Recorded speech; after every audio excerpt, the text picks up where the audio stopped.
What's up, family? This is Bliss on the Spot. We got Rico Scott, Coco, Sandy Paradise Lady, Carolyn Victorian, our special guest, Loose, in the building. What's up, family? How you doing, brother? How you feeling? All right. Hi, My name is Will Luz. Milton. Hi, gang. Hi, gang. What's All up, right. Lou? What's up, baby? How you feeling, Rico? I'm Hello, great, Sam. Lou. How are you? I'm alive. I'm alive. I'm still in San Francisco, but I'm happy and I'm good. Okay. And it's warmer than it is over there in New York. For sure. Definitely. For sure. Yeah. Yeah. Loose, you're like, straight up New York. Like, what's it like, transitioning from New York to, San Francisco? It's a little bit of it's not a culture shock. It's a culture shock because of the weather, and it's maybe a culture shock because, in New York you can find your soul. Here, I'm still trying to find my soul because all my soulmates, all my people are in New York. So there is some out in San Francisco. The problem is that it's hard to get to them because, the pandemic, we're trying to be safe, trying to make sure you got vaccines. And this morning, I got my second vaccine, so I'm good. Okay. Okay. Yeah. Yep. If I fall out while we're talking, then you know it didn't work. Oh, no, don't say that. Oh, my God. No, actually, Lewis, actually, we know it did work. If you fall out, out, we know it did work. One down. So more to go. Go ahead. So what was it like out there? Was it like were they behind? Were they like right on top of the pandemic? You mean no, they were like next to us. You have to remember that New York and San Francisco have the same kind of rhythm because they both had the AIDS epidemic in the 80s. So they know how to deal with rules and regulations to a point. So a lot of people here in San Francisco are, you have your mask on. I mean, you're walking down the street on a sidewalk and people recognize they don't have a mask, or either you walk into the street while they walk on the sidewalk, or the other way around. But other than that, they're pretty good. I mean, they're just one notch over. I mean, they're just one notch. They would have been better. They would have beat us, but the only reason why they didn't was because San Francisco got their head together, but other parts of California doesn't, because they're in that lazy mode. Like, why should I have to do that? Privileged people act privileged and they don't realize it. So that's the problem. You have some that feel, why do I have to wear a mask? And they got stronger down there. When in San Francisco, it didn't. So that means the whole state had to change because everybody else wasn't acting right. Gotcha. Yeah. So Luz, we knew that you had moved out of New York. So it was like a year and a half ago. No, now, I moved. No, but I moved out in September. But before that, I had made a couple of moves in the past, I'd say 10, 15 years, where I was living in New York, went to Rhode Island, moved from Rhode Island. And I think that was after my 50th birthday, which was the party pictures I think I sent you. And that was in 2007.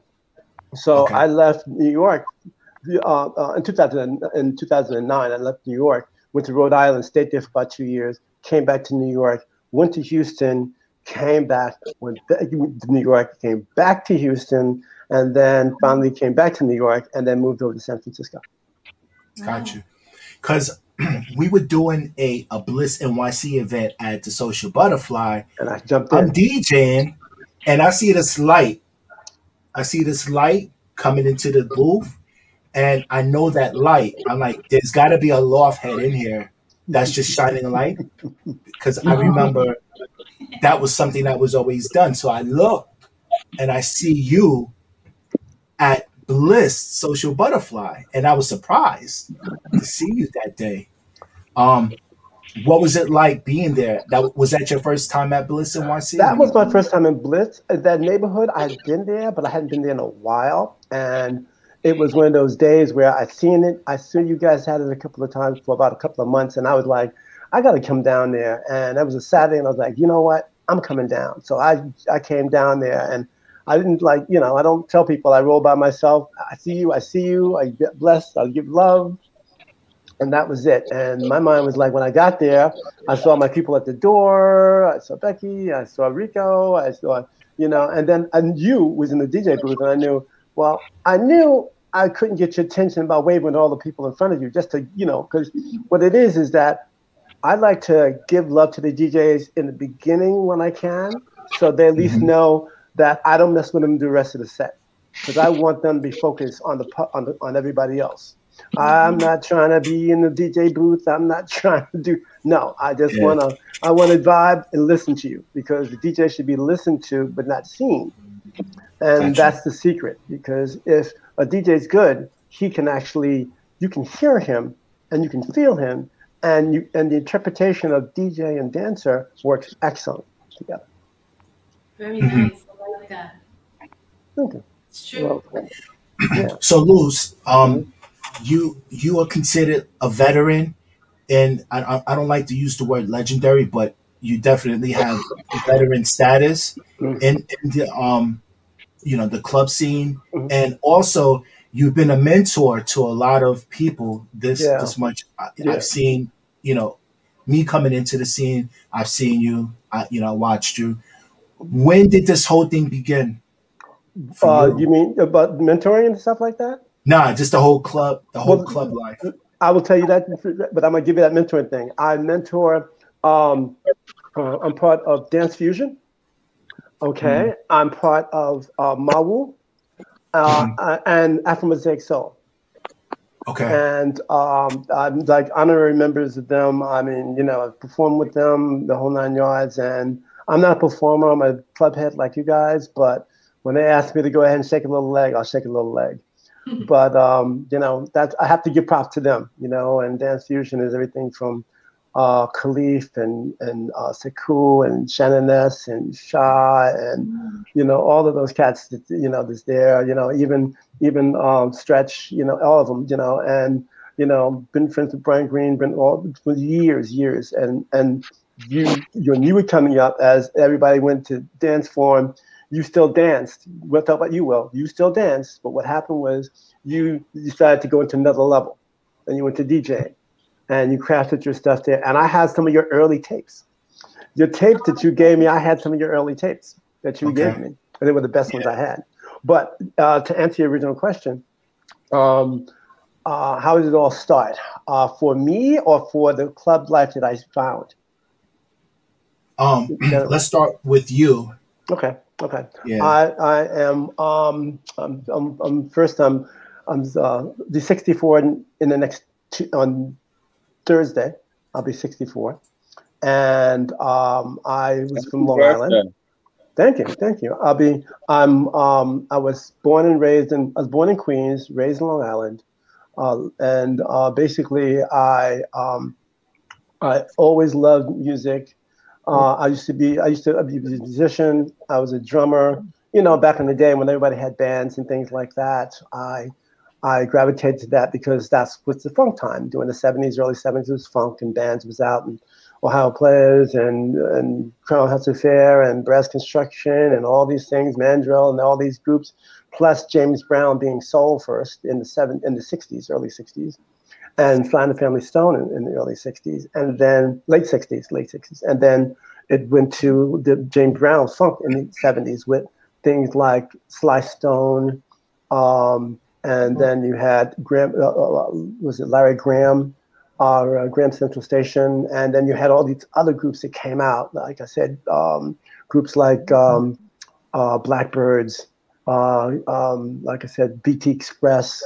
All this stuff was happening, and I was trying to figure out in high school I didn't know what I wanted to be. I didn't know what I was doing, and I knew that I was trying to be a jock. I knew I was trying to be, from a jock to a musician. Just trying to fit in when you're in your high school years, and I found out that I liked dancing. We had a lot of house parties then. Nothing but house parties. It wasn't clubs, but it's house parties. True. And it went from house parties to, park parties. And the park parties was the jams where everybody would, people talk about, DJs like Cool Herc plugging up their system into the sound system, into the light post, and everybody's dancing. And what happened is, back then in the 70s, we would have these park things. You had these park things because They were outdoor events. They were free. People, you know, the kids got out of the street and they had something to do and hang out and see other people. And didn't have to be like in a club and drinking. It was cool. So what happened was, back then, a lot of the bands used to play at the park jams. And what happened is after the bands, you know, local bands would get their little run and little play, eventually that died out and you had DJs coming up. So the new thing was DJs. So you didn't have to have a band, you just have a DJ. So DJs started doing that, plugging their stuff up, playing out there. And there was a whole lot of DJs who were, you know, had their own following crowds, like Grandmaster Flash, and you had Grandmaster Flowers, you had the Disco Twins, you had Maboya, you had all these different DJs. And what happened is that while I was you know, going to these little park things and whatever, I was graduating from high school, and I realized that I wasn't as scholastic as I should be. I didn't go to college. I went to Roosevelt High School. And I went to Roosevelt High School, junior and senior high school. And the alumni of junior and senior high school goes with Dr. J back in the 60s, and Howard Stern. Eddie Murphy and Public Enemy. That's where I met Eddie Murphy. Yeah. At your high school. Yeah, at my high school. Well, doing magic. Well, didn't know that. You know, when I first met you, Rico, in the Native New Yorker, when you came with Yvonne, which Will has a picture of it. Oh, you had the picture up now. Look at you, showing off. He had that was the cookie I went to get. That was yo. Shout outs to Roosevelt. You know? Yeah, Roosevelt, Long Island. That was the cookie I went to get. That's the Velt. That's the Velt. Roosevelt, Long Island Velt. And back then there was a group that was out there, a group of people who were going to the loft, and they were going to the loft, and they were called Top Secret, and they used to give parties. And there was Top Secret. There was another group called Dance Company. There was another group of, and these were all groups of people who basically was going to the loft, but needed to have an outlet before they get to the loft. And some of them would be based in Queens, some would be based in Long Island, which was Top Secret. And these were all these people who were there were guys who were people who were going to college. And the universities like Adelphi University, Nassau Community College, Stony Brook, all those Old Westbury, CW Post, Nassau Community, all those high schools, all those colleges. We was at every party they had. You said Stony Brook, boom, everybody was there. Oh hell yeah! And you see, the thing is that after I graduated from high school, and I said I wasn't, I wasn't going to college because I didn't have the grades to it, I got depressed, and the only way I could. And all my friends were going away to college and everything else like that. I was very depressed. And I was like, oh, man, this sucks. I'm left here, the loser. And then what happened is I liked to dance and enjoy myself. I realized that I started going to the discos because this was 1975. And in 1975, disco was coming out. And I would go to these little disco clubs and things like that, and some in Long Island, and then sometimes like my father's place and Metro 700 and 007 and King of Hearts and all these other places. Yeah, King of Hearts. Remember the King of Hearts? No, wait, no, I don't. I don't remember. Where's that at? I don't know. I know you fell and bumped your head. I sure did. Boom. So Luz, this is a scene that's happening in Nassau County, Long Island. Because what it was is that Nassau County, and we had these little groups of people who were doing it. But you see, the problem is punk was coming out too at one point in time, and that was more in the 80s. Yeah. But in the 70s, we all had discos. Discos was going out. Saturday Night Fever did not come out yet because Saturday Night Fever came in 77. I started hanging out in 75, 76. MTV either. MTV. Yeah, no, didn't. We was punk rockers. Yes, exactly, and that was the problem. We was punk rockers, and that was right before the bicentennial. which was in 76, and everything was bicentennial. So that flipped it again. And then you have all this androgynous, and that's when you saw Boy George and Madonna and all of them start to come into the club. But they was scuzzy looking. They sure was. They sure was nothing close to what they are now. No, you know why? Because that was their early stages. They were developing themselves. And that was that 70s to 80s, that before the 80s. And during the 70s, like I said before, during the 70s, there was and I was going to clubs. And I had like a map of all these clubs. And I would try to make them to each one of these things, each one of these clubs in Queens and Brooklyn, and not even Brooklyn, but really like Manhattan, Long Island. I would do in Queens, and it was Long Island, Queens, and then Manhattan. Exactly. Long Island, Queens, and then Manhattan. Exactly, and that was the trail. Now, what happened is that I had at one of these park jams I went to, where the DJs were there. They had this. They had this one guy who was called King Charles. And King Charles had, had some dancers, like, they came to the park. So when they were playing, I would dance with the girls. And my specialty was I love dancing with women. So I could read a person's body language. I could dance with them with my eyes closed. I could dance with two women at the same time. So I knew rhythmically how to dance with one girl in front of me, have another one behind me, spin around and keep the same beat with the girl behind me, and then spin around and keep the same beat with the one in front of me. And and just because we're following the same music. So I knew how to keep the beat with them. So I was dancing with this girl, and she said her name was Adrian. And I said, hey, okay, nice. And she said, do you ever go to the loft? And I went to no. And I had been to places like Melons.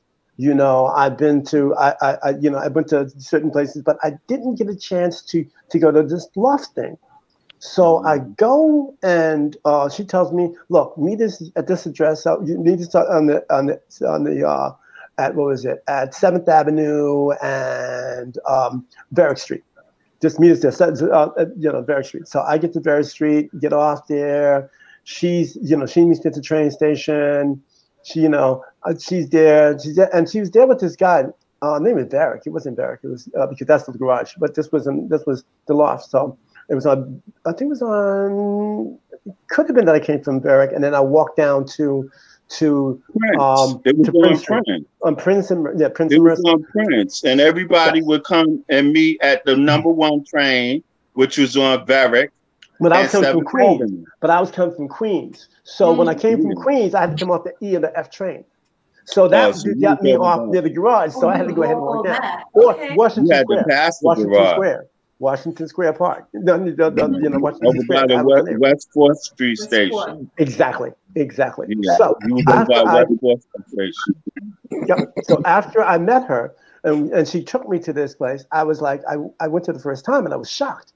Because when I didn't go through the front door. I went through the side because you have a Mercer side and you have a Prince side. So I went downstairs to the basement from the side.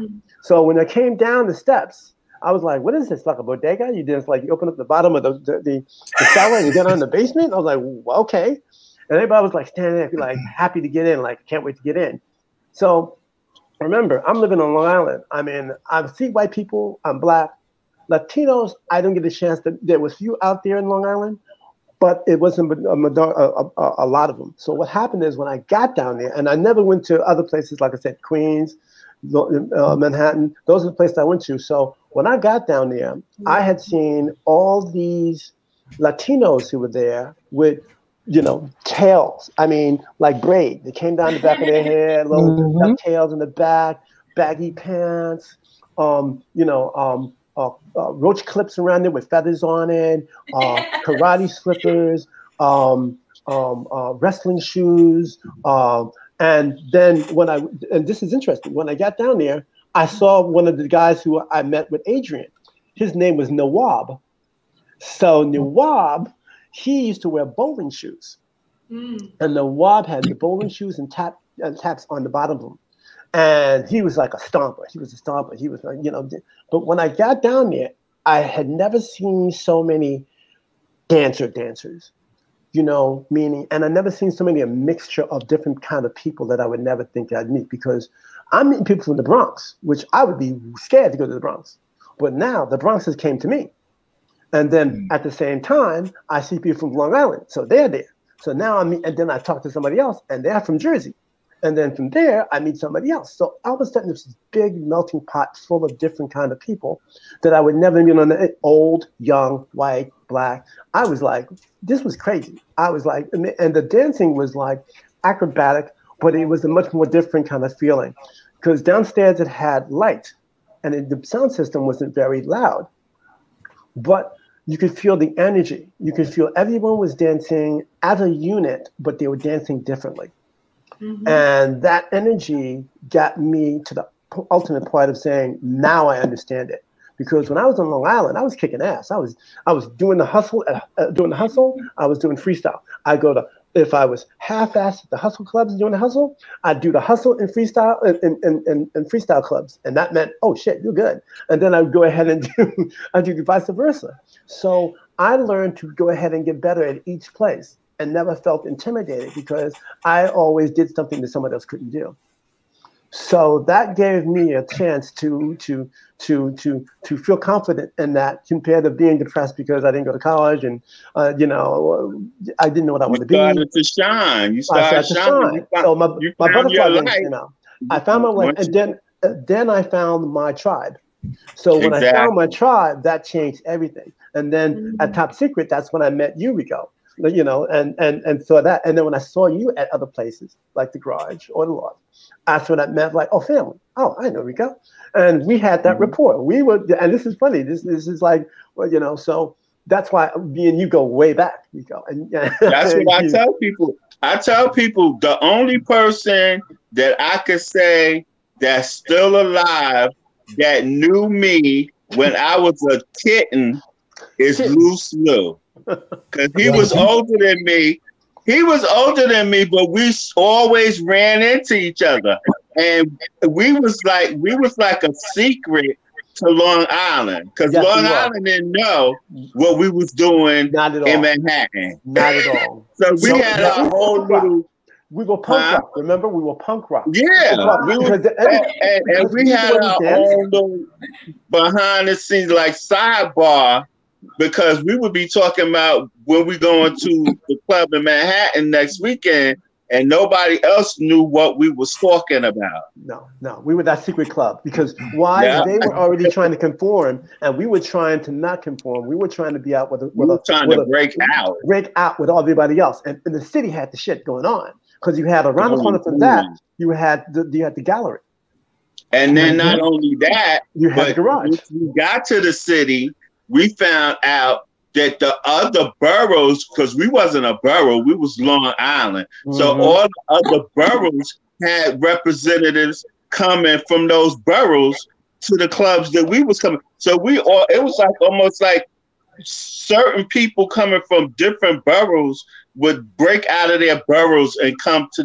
the city, and it'd be like a melting pot. Yes, and we would meet all these people from these boroughs that we never, being in Long Island, you was like, what? I ain't go, when everybody met in Manhattan, it was cool. Yeah, it was cool because we realized you were cool to do that. And if it was funny. Once I was on a bus. I was in Long Island. I was on the back on the bus, and I was taking the regular city bus. I mean, the regular bus in Long Island. You know, back and forth. And all of a sudden, I got on the bus, and the woman that was on the bus, you know, the bus driver, and I paid the money. I went to sit on my seat. Bus driver said, "Excuse me, sir, come back here." And she was white, and I was like, oh. Okay, what did I do? I paid my money. She's like, look at me. I'm like, excuse me, miss, I paid my money. Why are you hassling me? She said, look at me. She said, you know who I am? You remember who I am? And I went like, no. And she said, look at me. And I couldn't understand why she kept on saying that. Until she looked at me and she said, at the Loft. I said, excuse me, at the Loft? She said, yeah. And I said, oh, shoot, you were the woman I passed the joint to. Oh, shoot.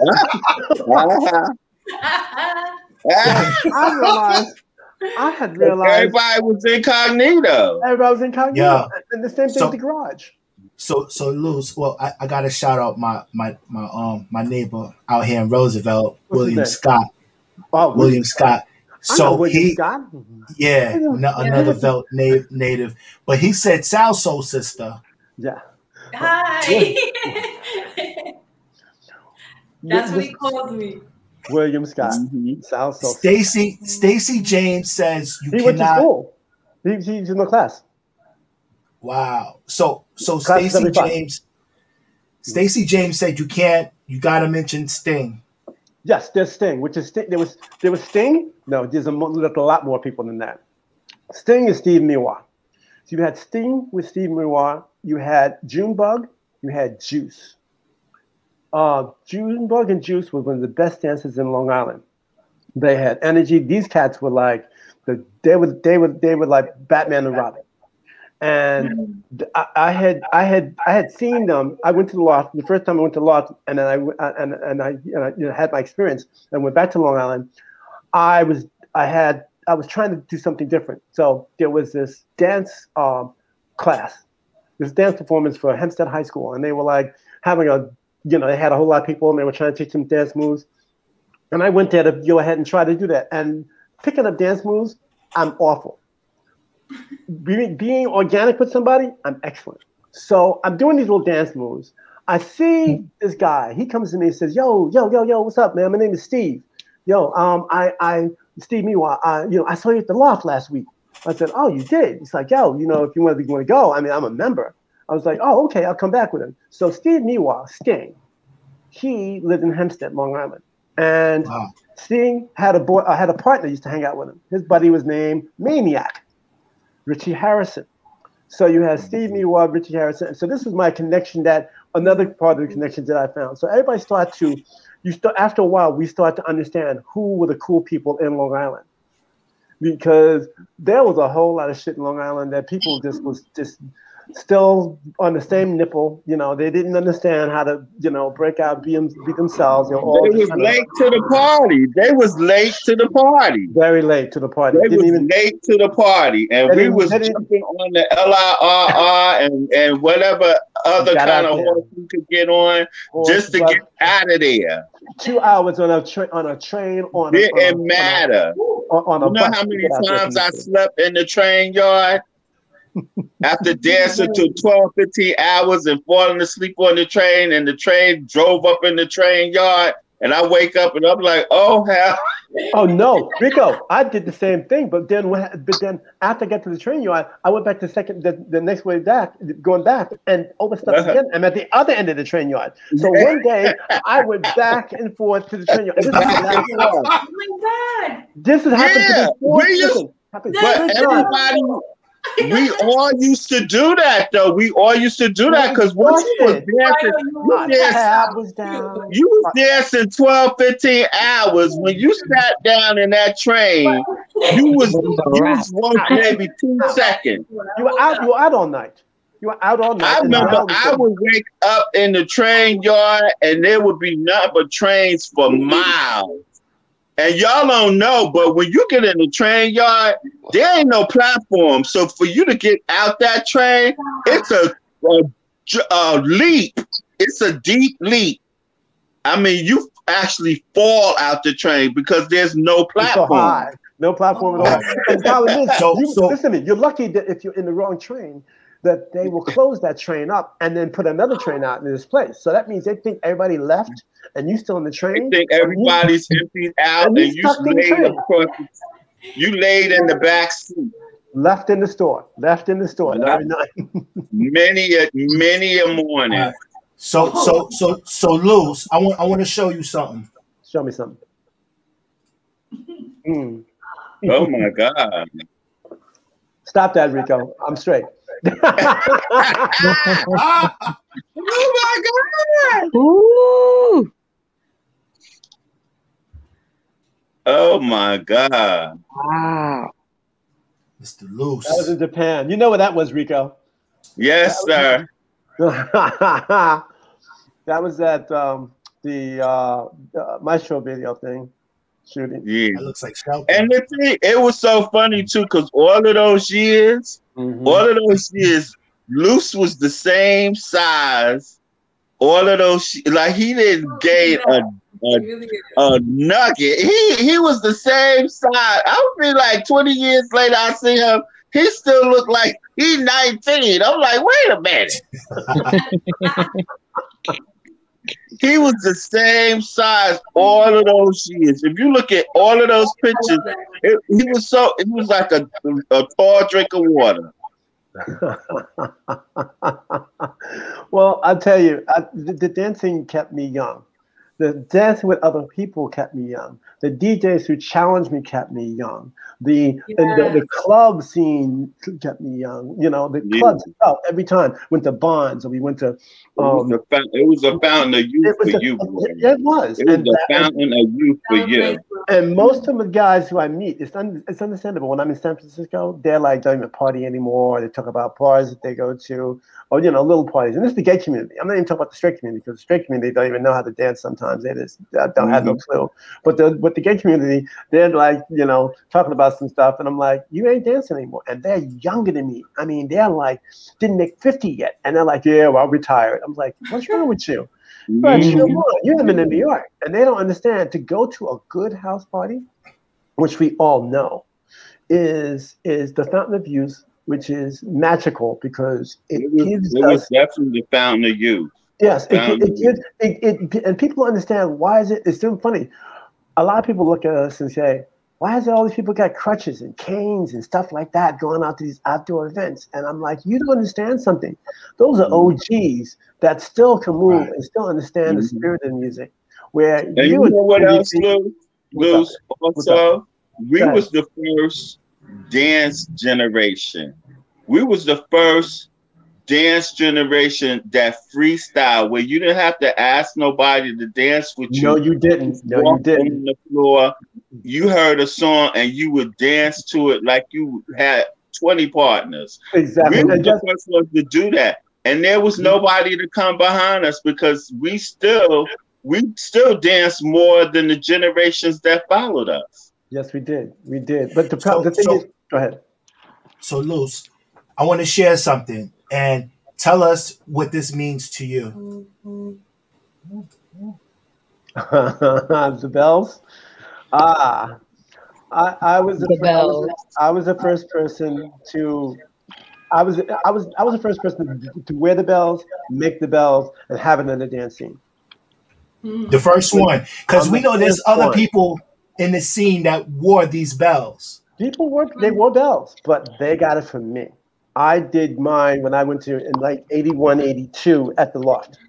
I wore those around my waist. And how I got to that point was one day it was at the garage. They had this. It was Halloween, and everybody came in costume, and there was one girl, a little short girl, the sister. She had a headdress on, like this Indian headdress, the long headdress that came all the way down to the back. I remember that. Feathers on it, and then she had like a bathing suit that had fur on it, and then she had suede around it, and then she had on the legs, like she had moccasins, but she ankle moccasins. But what she did was she had rabbit fur pieces around her ankle to make it look like they were like leg warmers. And I was looking at this girl, and she had bells on her ankles. What are you gonna say, Rico? I said, you know who else used to dance like that and people don't believe it? I mean, who used to dress like that? Who? Evelyn. Oh, hell yeah. Yeah, we're gonna get to her in a minute. Evelyn used to bring it. Oh my God. Yes, she did. Oh my God. So Luz, go ahead. Yeah, break it down. So you're the vet. You're the one who started. I'm the one who started the bells. Started that because it went like this. Like I said, what year? This was I said 81, 82. Okay. 81. And here's what happened. What happened was, like I said, I saw the girl at the garage wearing with these bells around her ankle, and it was just that she wore them just to effect. And every time she walked, she made this clink, clink, clink, clink, clink, clink, with the ring of the bells.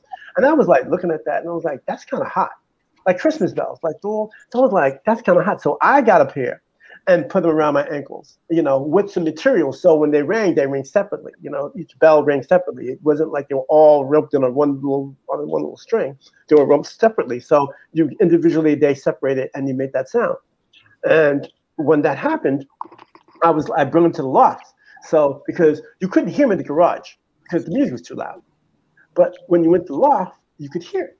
So I would go down there and I would dance with these bells on my ankles, and that would make me realize what steps I was doing to the beat of the music. See, you can't just do yank, yank, yank, yank. You got to yank, yank, yank, yank, yank, yank, yank, yank, yank, yank, yank, yank, and you did that. So it was like my tap dancing with bells on. So when that happened, I later on thought, hey, you know what I can do? I can get larger bells and put them on a belt and wrap them around my waist. And I would go ahead and put the suede ropes that you had, the suede little rope that sometimes you use as shoelaces, the strips. I would do that and intertwine them within the loops of a belt buckle. And then I put the bells on it. So what happened was I brought them to me, and it was kind of heavy around my waist, but I learned to shimmy them because the weight of it shimmied. It made it easy when you shimmied, it just yank, yank, yank, yank, yank, yank. So I went to the loft, and the girls would look at me like, wow, what's that? And I was like, my bells. And they were like, can we play with them? And I looked at them and they're like, I'm sorry, ladies, when I say this, it was like saying, can I touch it, Louis? I was like, no, it's mine. And then they would come back in awe with me playing with them on my hips with music, and they would kink, kink, kink, kink. I would jump down and kink, kink, kink. I would shiver around. I would go ahead and roll them around. They were like, and women with hips love to be able to shake them around. So I told one girl, and her name was Martha. She was Fast Mike, which was a dancer, Fast Mike, his girlfriend at the time. And she never knew my name. She used to call me Jingles because I had the bells. So she would ask me, she said, can I borrow your bells? And I said, listen, if I give them to you, if I'm tonight, you don't leave the building. Anybody ask you for them, you say no. If they demand it, you come back to me and you tell them that's his. If he says yes, you can dab him. But other than that, you can't. And I looked at her like I was serious as a heart attack. And she did that. So when she came back, she was like, here, Louis, here's your bills. Like a puppy. And I was like, here's your bells, Jingles. Oh, hell yeah. So after I started doing that, I had my bells and I was bringing them in certain places. And then what happened is at the shelter, years later, because you have to remember, you can't bring bells to a loud club. It just doesn't work because you just have an ornament on you, but you don't hear it. So at the shelter, I was able to kind of do that. So a lot of the girls, like the twins, figured it out. Then from the twins, the twins figured it out. And then you had Stacey and Tracy. Patty. Yeah, Stacey and Tracy. And then Tanya and Patty got hold of that. And it was like these bells things. And after that, I was like, okay, girls, go for it. And they would just use those bells. So sometimes I bring them out depending on the party, but it was a hassle because if I had them on my waist and whatever, I didn't want to lose them. So I didn't bring them out. I just danced. And they would get in my way to do other acrobatic stuff I wanted to do. I couldn't roll on the floor with bells around my waist. Yeah, because they was heavy. They were not even heavy. They'd hurt because remember, you got a whole load on it and they shift. So bells are only used when you're banging them against your body. Yes, you got that right. So that's why it was. But I was the original person. I remember. Wow. So nice. So a lot of people don't know the history behind the bells because there's a big gap. Because at least I thought that came from the shelter because that's when I first saw it. No, from the loft. So shout outs to my good friend Patty Moreno, and I knew like certain songs that would make her put that belt on, and that's how that's what I thought. And then when you mentioned that you're the one who actually came up with it, it's definitely a great story. Yep. And you know what? I've lent them out to people like Mawu, the girl from Mawu, and they enjoyed it. It's like women love the bells because it's a different. It's using your body as an instrument. And the first thing that I learned about the loft was you use your body as an instrument. And you know, every part of your body can be the bass, the rhythm, the lead, the piano, the horn section, the jump. It can be all those things. You just have to do that, because while you listen to music, you might just do your two-step, but then your arms have to do something else, and then your head might do something else. And the thing is that when you start, after you have control of that, and you start hearing music, you can get to that level of losing your mind, and that's when you get lost in the music, and that's what all the magic happens. And people wonder, well, how's all the magic happens? Because we've learned to lose our brains on the dance floor, because we learn to appreciate the DJ giving us music that we are used to and stuff we're not. Did you go to the Paradise Garage more or less frequently than the loft? When I first started, I went to the loft first to a point, and then I went to the garage. And then when I went to the garage, I was keep going back and forth. And matter of fact, when I first went to the garage, I went to the Paradise Garage first, and then I went to the loft. And I did that because when I went to the loft, there was certain people who, one person in particular at the loft when I got there, had noticed that I had seen me before. And he said, oh, he's a garage head. And he pointed me out. He pointed me out because, you see, there was a lot of alpha males in the building, and they talk trash. But they don't talk trash. They talk trash at you, or they talk trash, but they don't talk trash to intimidate you, just to let them understand they are the alpha males by their bite. And it's just by their dancing. It could be by their you remember, a lot of people do something different than the garage heads do, and people will understand that. And it's this: when you hear people at the loft, they're yelling, they're barking, they're screaming, they're yelling out all kinds of sayings. They're commercials, cartoon characters, the rabbit kicked the bucket. Everything. I'm not accustomed. Listen, I'm not accustomed to this, Dr. Jones. You know, this is like Indiana Jones. All of our stuff that we had, we didn't have the videos. We didn't have the internet to be able to do it. Ours was taken from movies and from film. If you saw leg warmers, they were from Flashdance. If you saw a top hat, it was from Indiana Jones. If it was from, or the Blues Brothers. If you saw the tail, you know, in the back of the head, is in the ponytail or whatever, the long tail, it was from martial arts movies.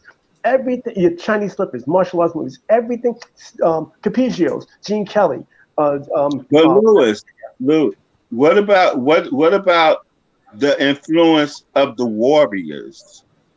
Exactly. That's that movie. That's right. Changed the fashion of all the clubs. It did, because you know what it was? It showed already that the tough ones, the alpha males, was the urban alpha male. It wasn't the martial artist. It wasn't the cowboy. It wasn't it wasn't the cop or the sailor with the sailor hat on. It was people. It was that. There was that. You know. Yeah. And everybody had a crew. Everybody was in a crew. And but the Warriors came out, and you could see the Warriors literally in the club. Well, the reason why that was like that was because, remember something, Rico, a lot of the guys that we saw, the people we saw, a lot of them came from the Bronx, and they came for salvation. Because remember, at the time in the 80s, when all the gangs were out, the Savage Skulls, the Long Island, all these other groups, the Bloods, the Crips, whatever they were. Yeah. All these different gangs that were up in the Bronx for territorial rights. They had that big peace treaty thing, because what happened is African Bambaataa had realized, and other people had realized, and African Bambaataa was more the person who was calming them down and giving them music to. There was a lot of them. And you see, those kids were able up in the Bronx. But those kids up in the Bronx had to find some outlet, because they couldn't fight anymore, because they were killing each other. So they realized.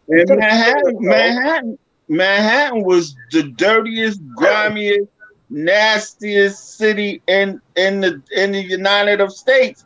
But the Bronx, South Bronx, took it to another level, a lower level. I was like, damn. Lower And then level. when I heard of Africa Bambaataa, when I saw how many it was of them, I thought they was the Black Panthers. I was like, God, that's a whole community by itself. And you see, but they were the Black Spades. It was the Black Spades. It was the Black Spades. It was so many of them.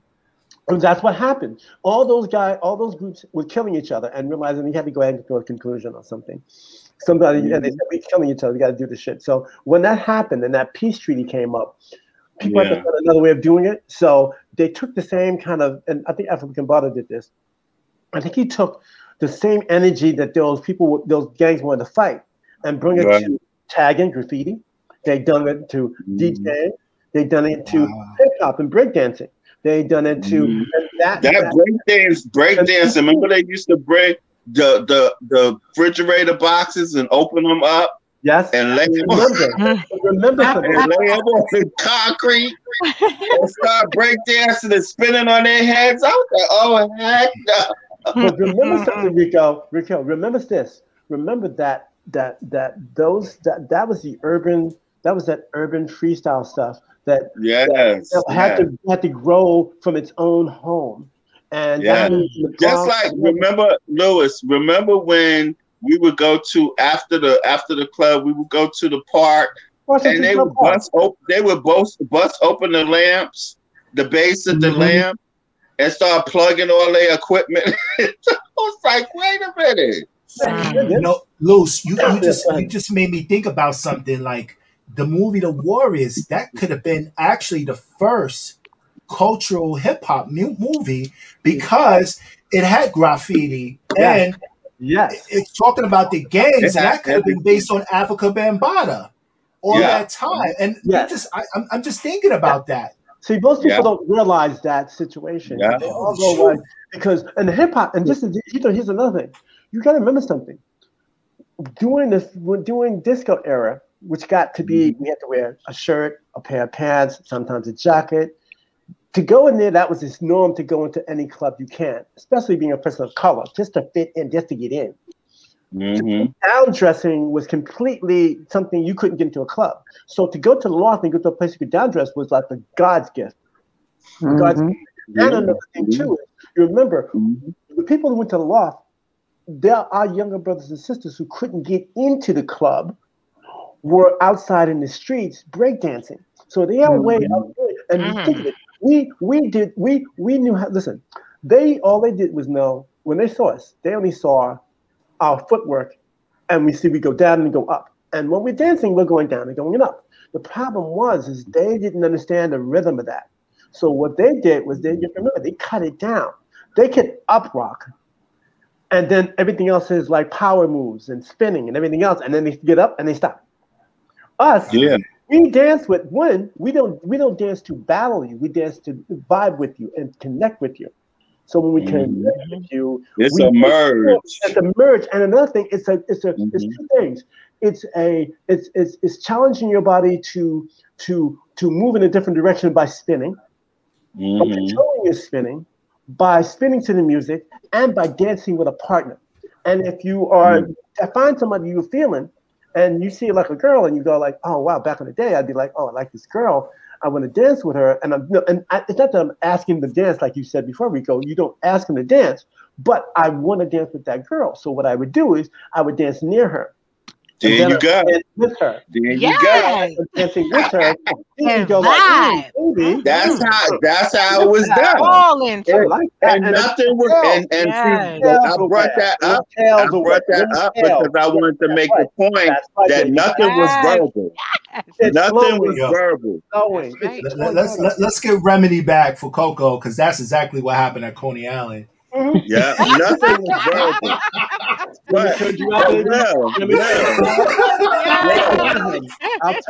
I'll spank him. When he turned you out, huh? Well. All right. Listening to Lewis explain the encounters on the dance floor, Wasn't that exactly what Lisa was saying? Mm-hmm. Yeah. Lisa was saying the same, and she was one that didn't get into the club. She was outside the club dancing her dance, and she probably was one of the people you saw when you went into the club. Probably. But she was expressing the same thing. Which Lisa Brooklyn. Oh, Lisa Perez. Yeah. And you know what? Lisa Brooklyn. But you see, the thing is this: that energy and that mindset and that philosophy passed on by nonverbal communication. There you go. Because what happens is that the music gives us a certain freedom. It gives a certain inhibitions. It lets your inhibitions out, and then what happens is you start to you understand everybody else's inhibition and try to understand how to connect with somebody. It's like a yin and yang.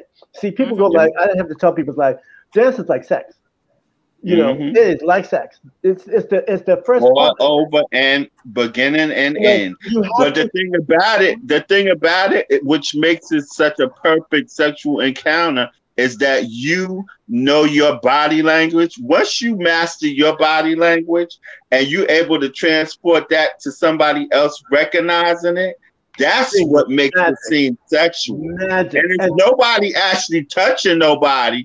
It's just the fact that you like mentally showing this person your body language and they read it from your body language. That used to bug me out because I was like, I'm a verbal person. So I'm like, what? But that is what jacking is.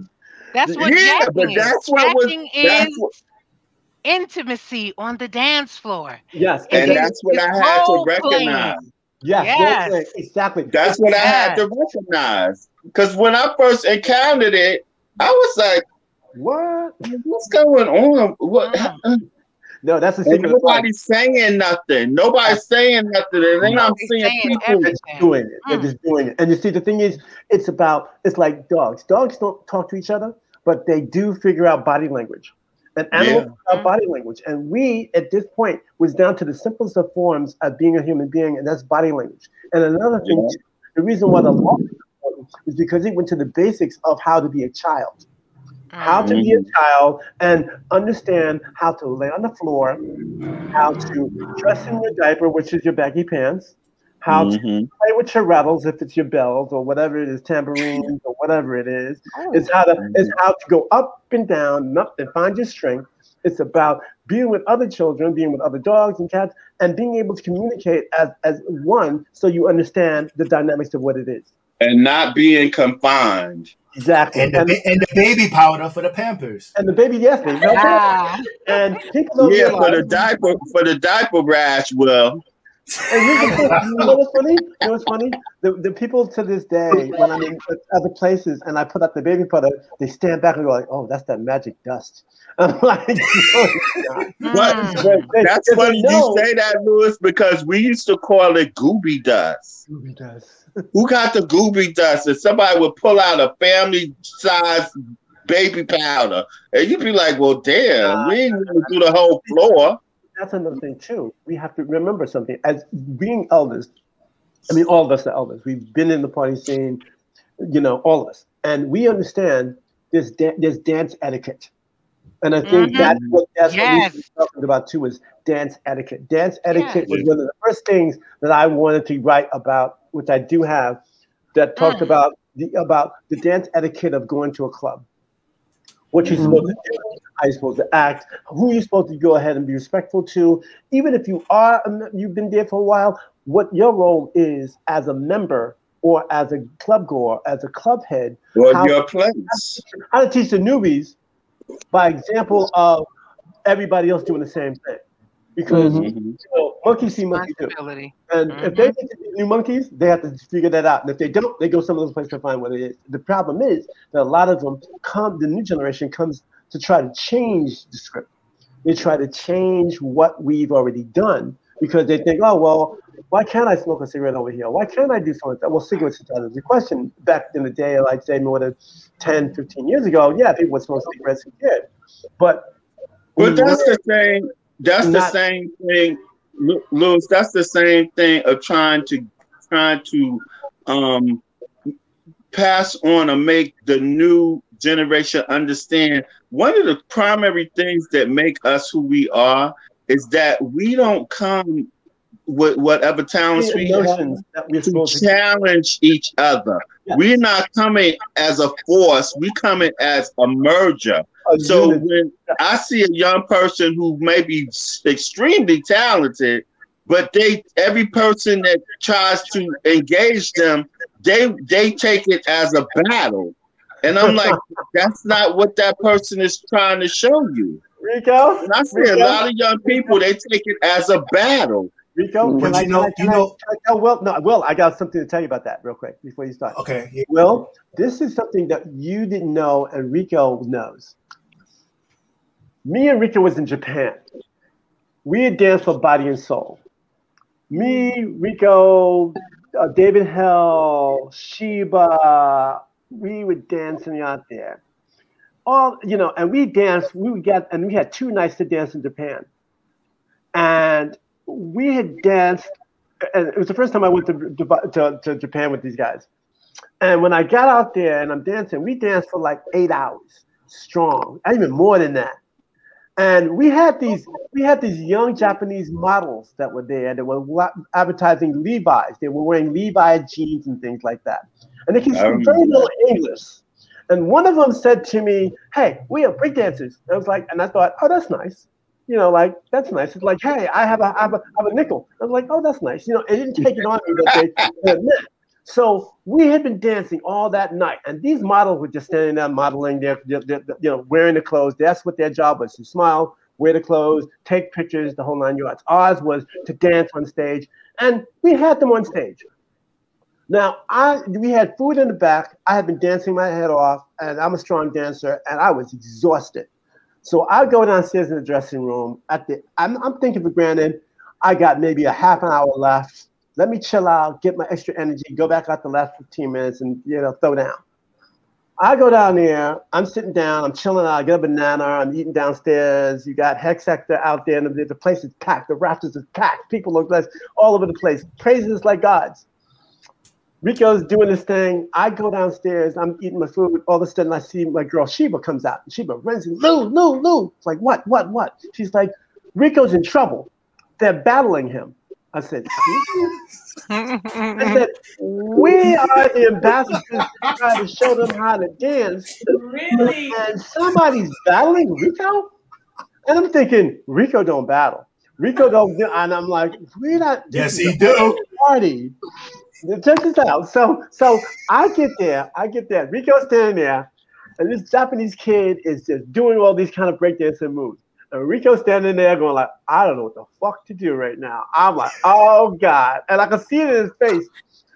But I come from behind Ricoh. So I turn my back towards Ricoh. Butt to butt. I squat down, I scoot out, come up between his legs, and now I'm in front of the guy and Rico's behind me. So Rico's like, okay, cool. So Ricoh goes, and he stays there or he leaves. But what happens is, the guy goes, oh, okay, we battle. And I'm looking at him going like, fuck, I'm a house head. We don't fucking battle. This is not Beat Street. Okay, so he starts doing all his shit. Now, while he's doing all this shit, I start realizing his moves are being copied by the people, well, you and me know. So first he started doing Khalees moves. Then he started doing Ijo's moves. Then he started doing Shandoness moves. Then he started doing Voodoo Ray's moves. And when he started doing, since I know these, it's like he's learning stuff from other, he's learning it from other people. I've lived with these people. I know these people. This is like you're my family. So I know how you roll. So I'm looking at him like, okay, he's doing that, she's doing that. And then when he went down and he did move by somebody else, I dove over his head. So I jumped up, dove over his head. I mean, he was squatted down, but I dove over his head and I rolled out. And everybody went, ooh, battle time. So I got up and I was like, fuck this. So I stopped. I got at the edge of the stage. I looked at the audience and said, move. And they're like, what? And I was like, move, like parting the Red Sea. Get away. Go open. And they looked at, and I'm on the top of the stage. I'm looking down at them. and at everybody in the downstairs, and I'm actually telling them like, move, and they're like, okay. So they move. I jump in the air, I jump down, and I do every move I can on the dance floor, and then I pop back up, and I flip up on the stage, and all of a sudden, at the time, everybody started having cell phones. Like really cell phones that had cameras on them, and all I heard was click, click, click, click, click, click, click, click, click, click, click, click. They were taking pictures of this shit, and it was done. It was a wrap. The guys were like, "You're not worthy. We're not worthy. We're sorry. We're sorry. You are very good. You are very good." It's like, dudes, don't ever fucking do that again. I was like telling kids, don't do that shit again. We are dancers. We are just hanging out and enjoying ourselves. We don't battle nobody. This is not our deal. Please. And he dove. I can't. The stage. If I stood in front of the stage, the stage came up to about my neck, right? And Lewis dove from the stage down to the floor. It was like he went a whole floor. Like a martial arts movie. Yeah, like he dove into a pool or something. I'm like. And he dove from the stage was as tall as me, and the people was down in the pit, and he dove like over our heads down into this pit, and I'm thinking he gonna break every freaking bone in his body, and he pops up and then jumps back up on the stage. I'm like, okay. That reminds me, because Luz, the people you mentioned, that's my entry level. Like I came in with the Voodoo Rays, with the Sekous, the Ejos, the Brian Green, and we come from a very battle orientated, field, and we learned So we learned from the mentors, you, everybody else that we named on the show, but I got to give props to the late Voodoo Ray. Mm-hmm. Brother Basil, back then known as Basil Thomas. Yes. Mm-hmm. Clark Kent, because they understood that they didn't want to take that battle culture away from us. Right. So what they did was Kilimanjaro's. Mm-hmm. They did that dance contest. Remembering when Ejo battled John Brown. John Brown, yes. Ejo jumps off the stage. Mm-hmm. He, like a rock star, it must have been like at least 15 feet out into the audience, and Khalifa them caught him. Yeah. And so it's like that culture, that history, you mentioned in conversations we had that the choice played a big role with our entry level. It did, because at the end of after the garage closed and the loft was still going on, because the loft closed, the garage closed in 87, and in 88 it was still going on, and at that time I have a picture, and I think I sent it to you. Can you share it? Yes, that's the one that I sent you on the phone. I don't have it. I sent it to you. Yeah, but it's a picture of Marjorie just in that. There's Tanya just in there. Patty's there. Voodoo it was basically and Kimmy. Kimmy was in it, really. You didn't see Voodoo, but you saw Kimmy. And that night, that was the first time that those people were able to, that generation was able to go and hit the loft, because they heard about the loft in the garage, but they never got a chance to go to the garage. So when they got their chance to do that, it was the new generation. It was the Red Zone Tunnel Group. Yeah. New Jacks. I call them New Jacks because they all were like the Silver Shadowers. Remember the Silver Shadowers? Well, not as dressy. They would. No. I'm talking about the Silver Shadowers that would go to Silver Shadow and come to the garage or the loft as an after party, because you would see them come in their Sunday best and go into the dressing room and come out with all their raggedy clothes. Yes. But he's talking about after that, though. He's talking about after. Because after that was YouTube, because this was this new generation of kids who were like using, it's like this. It was like Black Power. Let me name my child an African name. He's not going to be Toby. He's going to be Kuta Kinte. He's going to be Kasim. He's going to be Saku. He's going to be,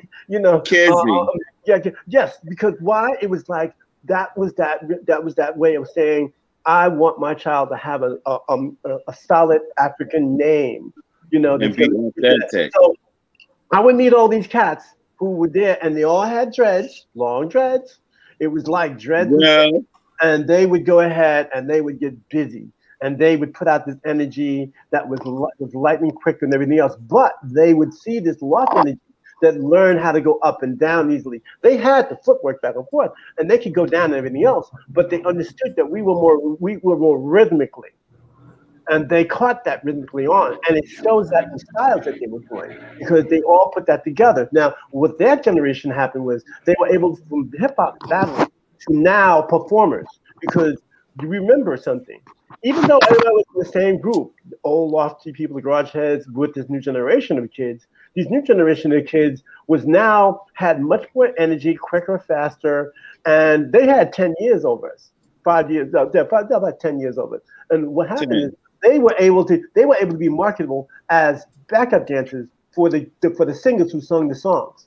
The thing is that when they went out to Japan, they performed like Crystal Waters and Martha Wash and all these other people as backup dancers. When they went to Japan, Japanese kids had never seen shit like that. So they were like, yo, we want to learn how to do that. But now it's like these kids who from New York City went back to New York City. So Japan came to New York City, found those guys, said, excuse me. And Icho told me this once. And I heard it on what he said. He said, for a week, I had these Japanese kids following me. And we actually were like, what's up with this? These Japanese kids are just hanging out. And they're not saying anything, just looking at us. And they thought something was going to jump down. And the guys came to them and said to them, they said, yo, we're not trying to fight. We're not trying to fight you. We just want to ask you, would you mind coming to Japan to teach us how to dance? We will pay for your hotel accommodations. We will pay for your trip. We will do that. This generation was marketable in the dance world of house, which we had never been, because we were just doing it for fun, doing it for me girls, being able to go ahead and understand. And it was new. It was new. We was the first ones out the box. It hadn't been critiqued and all the rough edges taken off. We was the first ones to establish everything that came after us was established by us.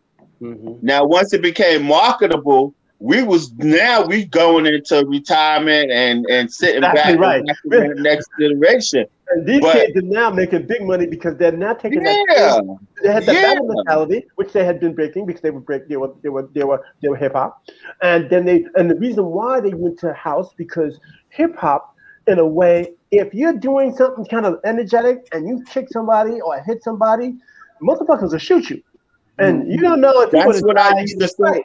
So that was the difference between the etiquette of going to the underground parties and going to the commercial parties. You came to the commercial parties. If somebody stepped on somebody's foot, it was a shootout, a rumble, in the club, out the club, in the parking lot.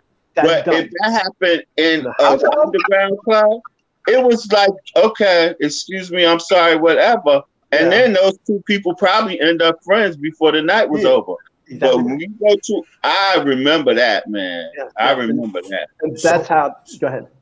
So, Luz, we got more to cover. So now tell us about your experience when the Paradise Garage went from just Saturday to Friday and Saturday. What was that experience? Okay. I had went to this is not my first time going to the garage. I had heard about the garage, and I had I went to 54. I had went to other clubs before because I had a mutual friend of ours named Wynette Lewis. Oh wow! And Wynette, she's a BLISS member, right? And Wynette had told her girlfriend was named Lisa DeVore, And Lisa DeVore was dating a young guy named Eddie Murphy. Eddie Murphy had just started to, he did the senior show in Long Island, in Roosevelt, Long Island. He was like a magician. He got the job at Saturday Night Live. He was doing Saturday Night Live, and he was dating, and he had a Camaro. Then he got himself a red Camaro. And then he had these cars, like Excalibur. He had all this. What happened was this boy was making bucks by working on Saturday Night Live. And Lisa was his girlfriend, his Roosevelt school girlfriend. Okay. Now, after a while, you got a Volkswagen, you want to move up to other things. No offense to the women, but I'm just saying but at the time he upgraded, but and later on, but he basically Eddie had realized his friends that he was with were more suit and tie, drinker kind of guys and coke kind of guys. And that's cool. But what happened was they wasn't dancing kind of guys. So he would be asked to go to certain places, and he had his girlfriend. So, but his girlfriend was a girl who used to, dance and loved to party like all of us. And since Lisa was there, Lisa and Wynette, they would go ahead and get these free chances to go to places like Xenon's or Studio 54. Because if he's coming to a club, why not come with at least some party heads? So we go there. And I was shocked. I was like, oh shit, we're going to 54. We're going to Xenon's. I was like, God damn. And I was so in awe with that. It was like, cool. But what happened was I have a big family. And we had a family reunion. And each year we had a family reunion. And basically they have a newsletter. And the newsletter, it tells you, oh, John just had a baby. Barbara just graduated from high school. So-and-so. It's all about the family and what their accomplishments are. So when they asked me what did I do, I said, oh, I've been going to dance clubs. And I did this 54, and I went to this club and that club and Starship Discovery and this and that and the other. And I said the Garage, because I hoped to go to the Garage, but I hadn't gone to the Garage yet. One of my cousins had seen that post and gave me a call. And I had a lot of cousins, so I didn't know which cousin called me up. He said, hey, what's up, man? This is your cousin Daryl.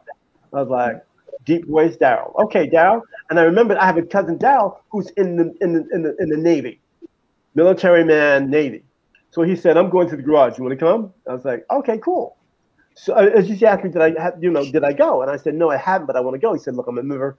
Meet me Saturday night. I'll go down there with you. So I brought my boy, me and my running buddy, my boy, and he was like, let's go to the Garage. We're gonna go to the Garage. We go to the Garage and we stand in there and we noticing that we saw this bunch of girls that were there. They were very hot, beautiful women who came into the club. They were first. We were still online. We didn't know the situation, but we saw these girls in the front of us. They were very beautiful that were online. And after that, all we saw was nothing but guys. So I was just thinking, all the members, more girls inside. So don't worry about worrying about there's more girls. You got the girls inside. They're coming later. Then we go into the club. I can go through the whole idea of the club, but I'm skipping it. We go into the club, and I get there in the middle of the dance floor and realizing, oh my God, we're in a gay club. I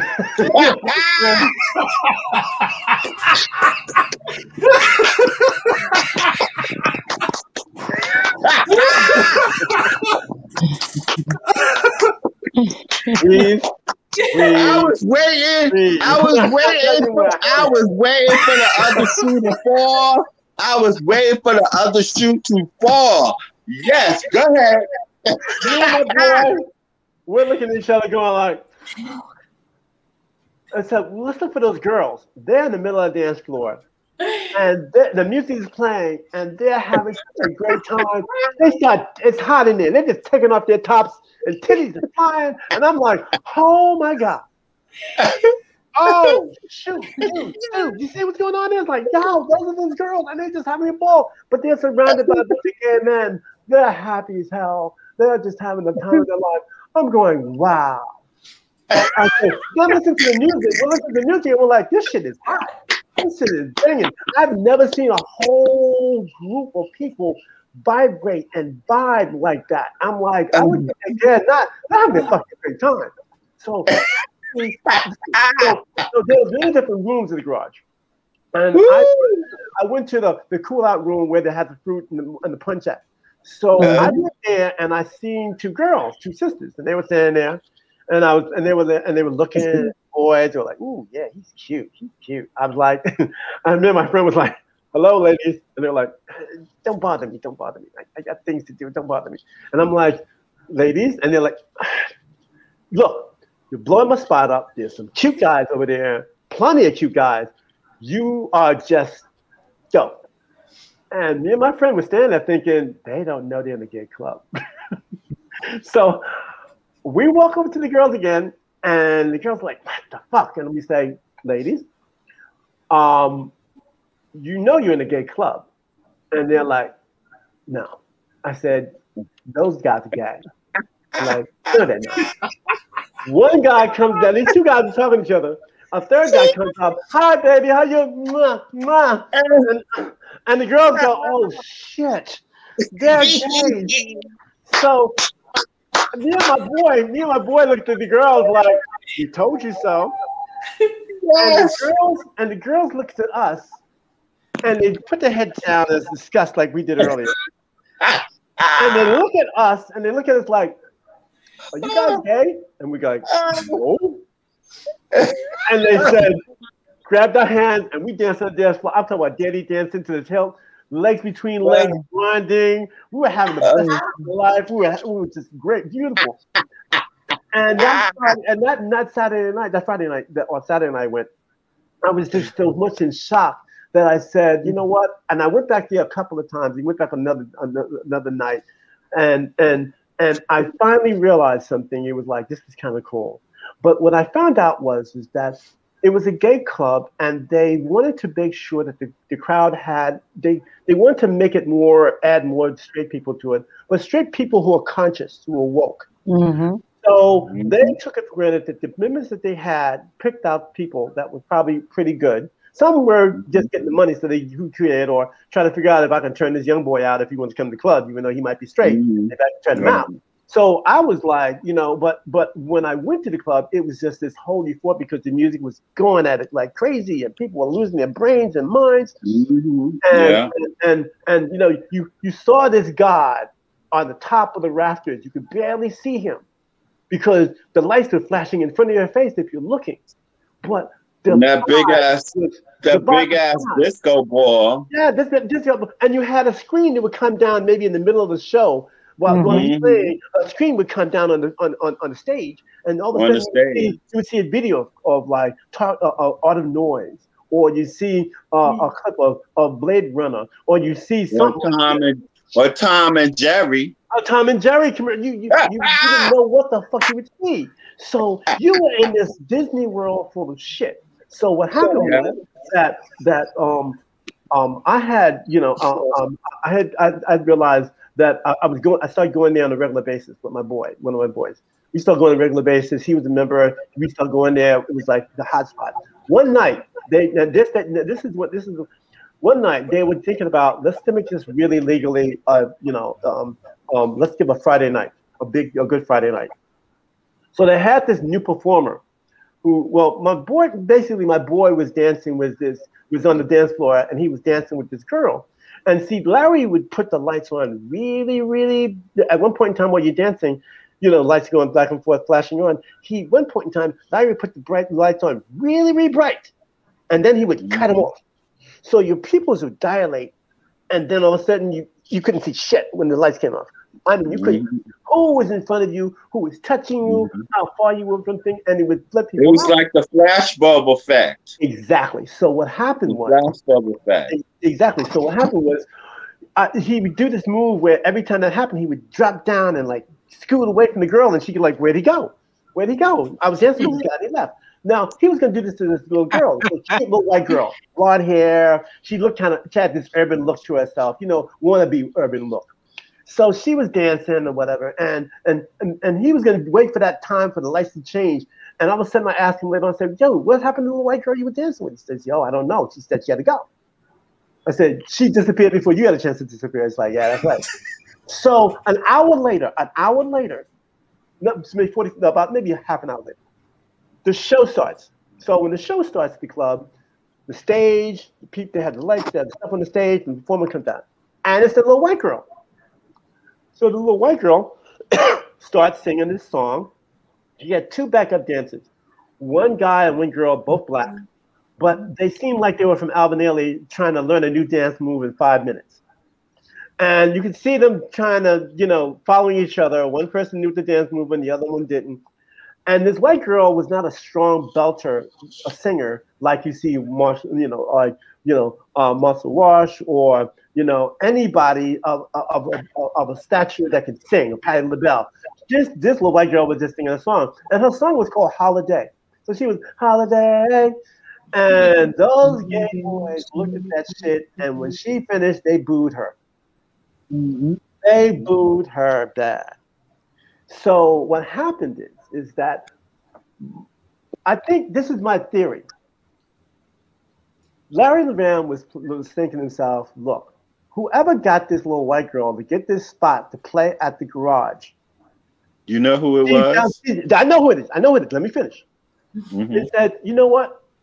The person who got them in there had some juice, but got this little white girl Madonna to go ahead and play it. Madonna. So what happened was that Larry knew that was going to be a bomb. He knew there was going to be, it was going to be a shit show. So it was going to flop. Right, he's going to flop. So Mike Brody had just made the couple of weeks he was starting to have a Friday night, and that's why he brought the Friday night crowd here. And when they booed, he felt embarrassed, and he felt that they really did a misjustice to any artist that is trying to get into the scene, who is straight, who is white. Right. So he took the mic, and Israeli, he took the mic and said, excuse me, I don't want to see this shit ever happen again. If you don't, there will never be another Friday night party. Mm-hmm. And then he put it down, and everybody went. Now the person who got the job was Jelly Bean, because he was dating Jelly Bean at the time. Mm-hmm. So he was in it to win it. He was in it to win it, exactly right. So then I think she went back on, or she did, or the next night that she performed, and she performed. Everybody was like, because they knew that it took them so long to have a Friday night. I mean, a Friday night for a mixed crowd. They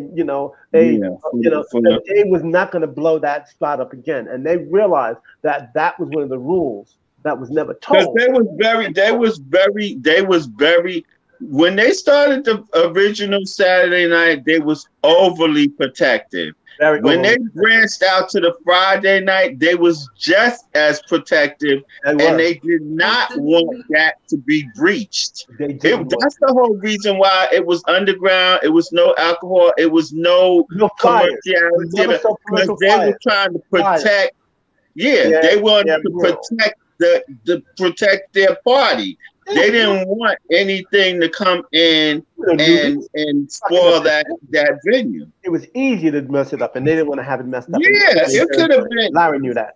Because back then, there were so many undercover. I mean, the undercover cops infiltrating all of the clubs. So for them to infiltrate someplace like the garage, and then on a Friday, it would be more acceptable for them to fall up in there, because it was a mixed crowd, whereas they might be detected, or their morality might be questioned, or challenged if they went to the straight party. So if they went to the mixed party, they could kind of blend in better there. Whatever they felt. If they felt they could go all the way that way, they can. If they felt they could stay on the safe side, they can. So it was exactly right. There you go. So does anybody have on the panel? Do anybody have a question for Luz? Yes, I do. What you got, Davey? What you got? House of Scott, y'all. House of Scott. That's right. You know, I always got a question. No one leaves here without a question. That's right. Luz, why you didn't touch on your skate scene? I mean, the skate scene, I'm excited for you, because the skate scene didn't come up until when I went to the shelter. It was never right, but I'm saying you was the only one He would come in the club with skates on. There ain't nobody in the club but him with roller skates on. And I'm like, inline skates. I'll tell you the deal. Let me tell you. What happened was, Rico, that I tried the skating in the 60s. I tried the skating in the 80s when it was popular, but I get blisters on my feet. So roller skates, I didn't understand it, and I would get these blisters on my feet. And I was like, as much as I wanted to be cool and go out there, this shit ain't for me for the meantime. And what happened was, in the 90s, in the beginning of the 90s, I'd say 80, doing the choice era, whatever, I had got a chance to, I worked at the Woman Rink in Central Park. And I worked for the Trump organization. It worked for Trump Ice. Because I worked for Trump Air, which was at the LaGuardia Airport, being a passenger screening agent. And that was during the time that I was going to the choice. And and then what happened is I started going to, after I did that for 2 years, in 90, I got switched. That same company gave me an opportunity to work in the city, which I lived in the city, and they made sure I could go ahead and work at Woman Rink. And the Woman Rink, it was an ice skating rink. So what happened is, when in the cold you could ice skate, but in the summertime the melted ice, and there was no melted ice, it's concrete, and everybody was roller skating, and they had these new things called inline skates, which we call roller skates. So I had then realized, you know what, I want to try this shit, and they felt more comfortable than ice roller skates to me. So I wore these things, and I started, and I was holding onto the railing, and I was like a child learning how to do shit. And after a while, after I got off at the late shift at night, and every time I got off the next day, from the night shift from 12 o'clock to 8 o'clock in the morning, in the morning you had all these young school kids that came in with skates, learning how to skate. So I didn't feel that intimidated with a whole bunch of young kids trying to learn how to skate, and I'm an adult, so I would practice around with them. So I had hooked up with the instructors, and they would give me little pointers and everything else. And I started to get the hang of it and started to get really good at it. And then what happened is I even went to Minnesota to visit my cousin, and there I didn't realize was the home of it, the home of that apparatus, which is the inline skate, which was made because of people playing hockey. They wanted to have a seasonal kind of skating that they could do in the off season. So what happened is, I'd gotten pretty good. I gotten a job in the city because I went to the city, and some guys looked at me and said, "Yo, man, you good at these skate things? We get a job." So I worked at the skating shop. So during the time I was at the shelter, I was working in the skating shop. So that, and then people would realize I was the best salesman there. So I was able to sell the skates, but then I was able to teach them a little bit how to be on the skates before they left. And then they said, "Well, who taught skating?" And I would just say, "Well, I can teach you." And they would pay me $25 an hour. Right. So I was like, "Well, fuck it. What the fuck?" So I was doing that as a side job, having my job, doing that, and at the same time, having the free time to go to the clubs. So when I came to the club, I could skate down to the club, and I could go ahead and be on my skates. And like after partying, I put on my skates, skate to Central Park, skate to whatever I wanted to skate. I could do that. So that's what people thought. Oh, you've always been on roller skates. No, I didn't. I just learned to do that. And because I never knew you to be a roller skater. No, I wasn't. I think when you showed up when we was in South Beach, and you rode your roller skates the entire week. He on roller skates. I'm like, when you start doing this? We're in a restaurant. He rolled up to the restaurant. I roll like that. So Luz, you talked about the loft. You talked about your experience with the Paradise Garage. You tapped into the Choice. Yes. And then Shelter with the skates, Body and Soul with you were on tour with Ricoh and you had to do this battle. What was next? What was next was I think the thing is that I was just enjoying the dancing. I did a couple of groups. I was doing I got together with some friends of mine who went to the loft at the 3rd Street loft. And they were a group of people that Coco would know, and they were called Meta Rhythm. I was a part of that. And that's when I got to get a chance to know more Coco. Because there's a picture of Louis, Wasn't you a judge with Conrad and them? Wasn't you a judge? Yes, I was. I explained where I was. Thank you. On my in 06, my father got cancer, and he was a long-time smoker, and I decided that I would be with him, in the hospital. And what happened was that I found out. See, that's that picture of. If you see in that picture you're talking about that she's showing, Will, you see there's Adam Goldstone, which is the white boy standing there. You see Kimmy next to him. You see Francois in the corner. You see on the bottom is Tanya and Patty. You see Voodoo Ray's back, and you see and you see Marjorie with the hat on. Where was that at? That was before they changed into the Choice. That was the same building that the Choice was at. The loft used to be there, and that was on 3rd Street between B and C. It was around the corner from the World, down the street from the World, and around the corner from Save the Robots. I used to go to the World. Yeah, so all that was there. But what was I saying? Because I saw the picture. Men in Rhythm. Rhythm. So what happened was that I was, the guys, I got Niles Ford, Butter, Barry Burton, Eddie S. We all were like 2 promoters. Me and Butter, 2 promoters, and Eddie and Niles were the DJs. And they would do that, and there was other people that were there. Was Mike Antonio there?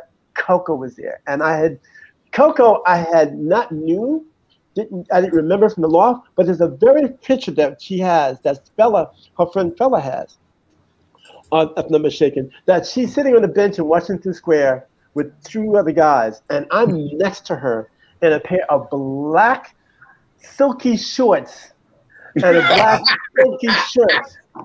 Real short shorts. Look really good.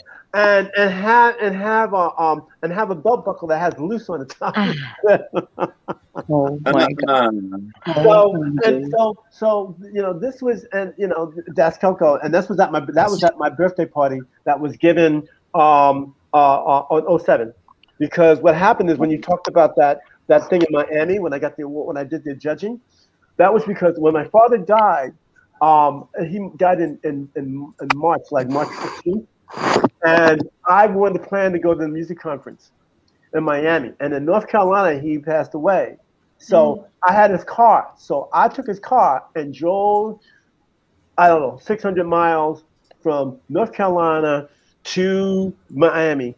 And when I got there, I had seen all my people there. I know a lot of people in hookups. That was together in spirit. That's the families together in spirit. That's Butter's on the side. You see Butter's on the side. He's the only person there next to. He's grabbing Reggie by the chest. And so you see Will. You see Conrad. Who's that guy with that long hair? That's Will. Yes, that's Will. That's Will. He's trim and thin and short hair now. That's right. Show him, Will. Not that thing. Not that thing. Yeah. See, so I mean, and I tap, and you see another thing too is, ladies, I'm the guy who validates a lot of people's existence. I'm the guy who is the DJ's muse. I'm the guy who try to keep the same values that you should have when you go to a club. I'm the guy who teaches the new kids and be a mentor to all the other new jacks that come in. I'm the guy who now they ask for me to go ahead to validate not just the existence, but how to go ahead and give somebody props of being an OG. And I'm blessed. See, look at that cute picture, right? Aww. I said, aww. Oh my gosh! Look at Swag. I carried a lot of pictures and I took a lot of pictures and and another thing too. I had my little Polaroid camera or whatever. You can name me Polaroid camera. I had my little flat shoot camera and I used to take pictures at the shelter and every other place because I felt that the moments were there. Because if I wasn't dancing, let me take pictures of the moment. Because when you're in the rest area, the rest time, you can talk to people you haven't talked to before. You can actually take pictures and be an outsider, be a fly on the wall. So that gave me an opportunity of experiencing the whole experience. Not just about me, it's about everybody else. Can I get somebody when they're raising their hands up and they're having a great time? Can I get it when they're a girl's in the corner dancing by herself, just feeling the music in her head and the speaking? She doesn't care what's going on. She don't need no man. She don't need anything else. She's dancing because her mom just died and she has no, she finally reaches that song brings something out of her. I have been blessed to be around with intelligent people who understand this scene. And I've been able to go ahead and be that person that they can point out to and say, oh, we used to grow up together. You know, Evelyn said we used to grow up together. It's like, no, we used to grind in the corner of the garage, woman. Don't go there. We grew up together. You know, so, get the nasty. Oh, we were nasty in the garage. That was the difference. At the garage, you could be nasty in the dark, but at the garage, you have to be a gentleman and have to learn to saute. And that's why when you see those Jersey girls, and they would excuse me, what? Yes, that's why I'm pointing you out. I am pointing you out. Cut it out. You were quiet too long. I gotta get. And then you shut. I have done etiquette. Listen, we were in the standees on top of the roof and the roof deck at the garage, so we know that's our situation. I saw that picture. That was a beautiful picture. And but with you talking about Sandina? Yo, she got a great picture. Me and her is the only people I've seen. There's a couple of people only have a rare pictures of being on the roof of the garage. And I took a picture of some other people that were on the garage. I didn't tag myself on the garage, but I took a picture of some other people on the garage roof. And there's a picture of her and another guy, and I was like, that's the garage roof. Oh wow, that's good. I recognized it too, but for different reasons. Ooh.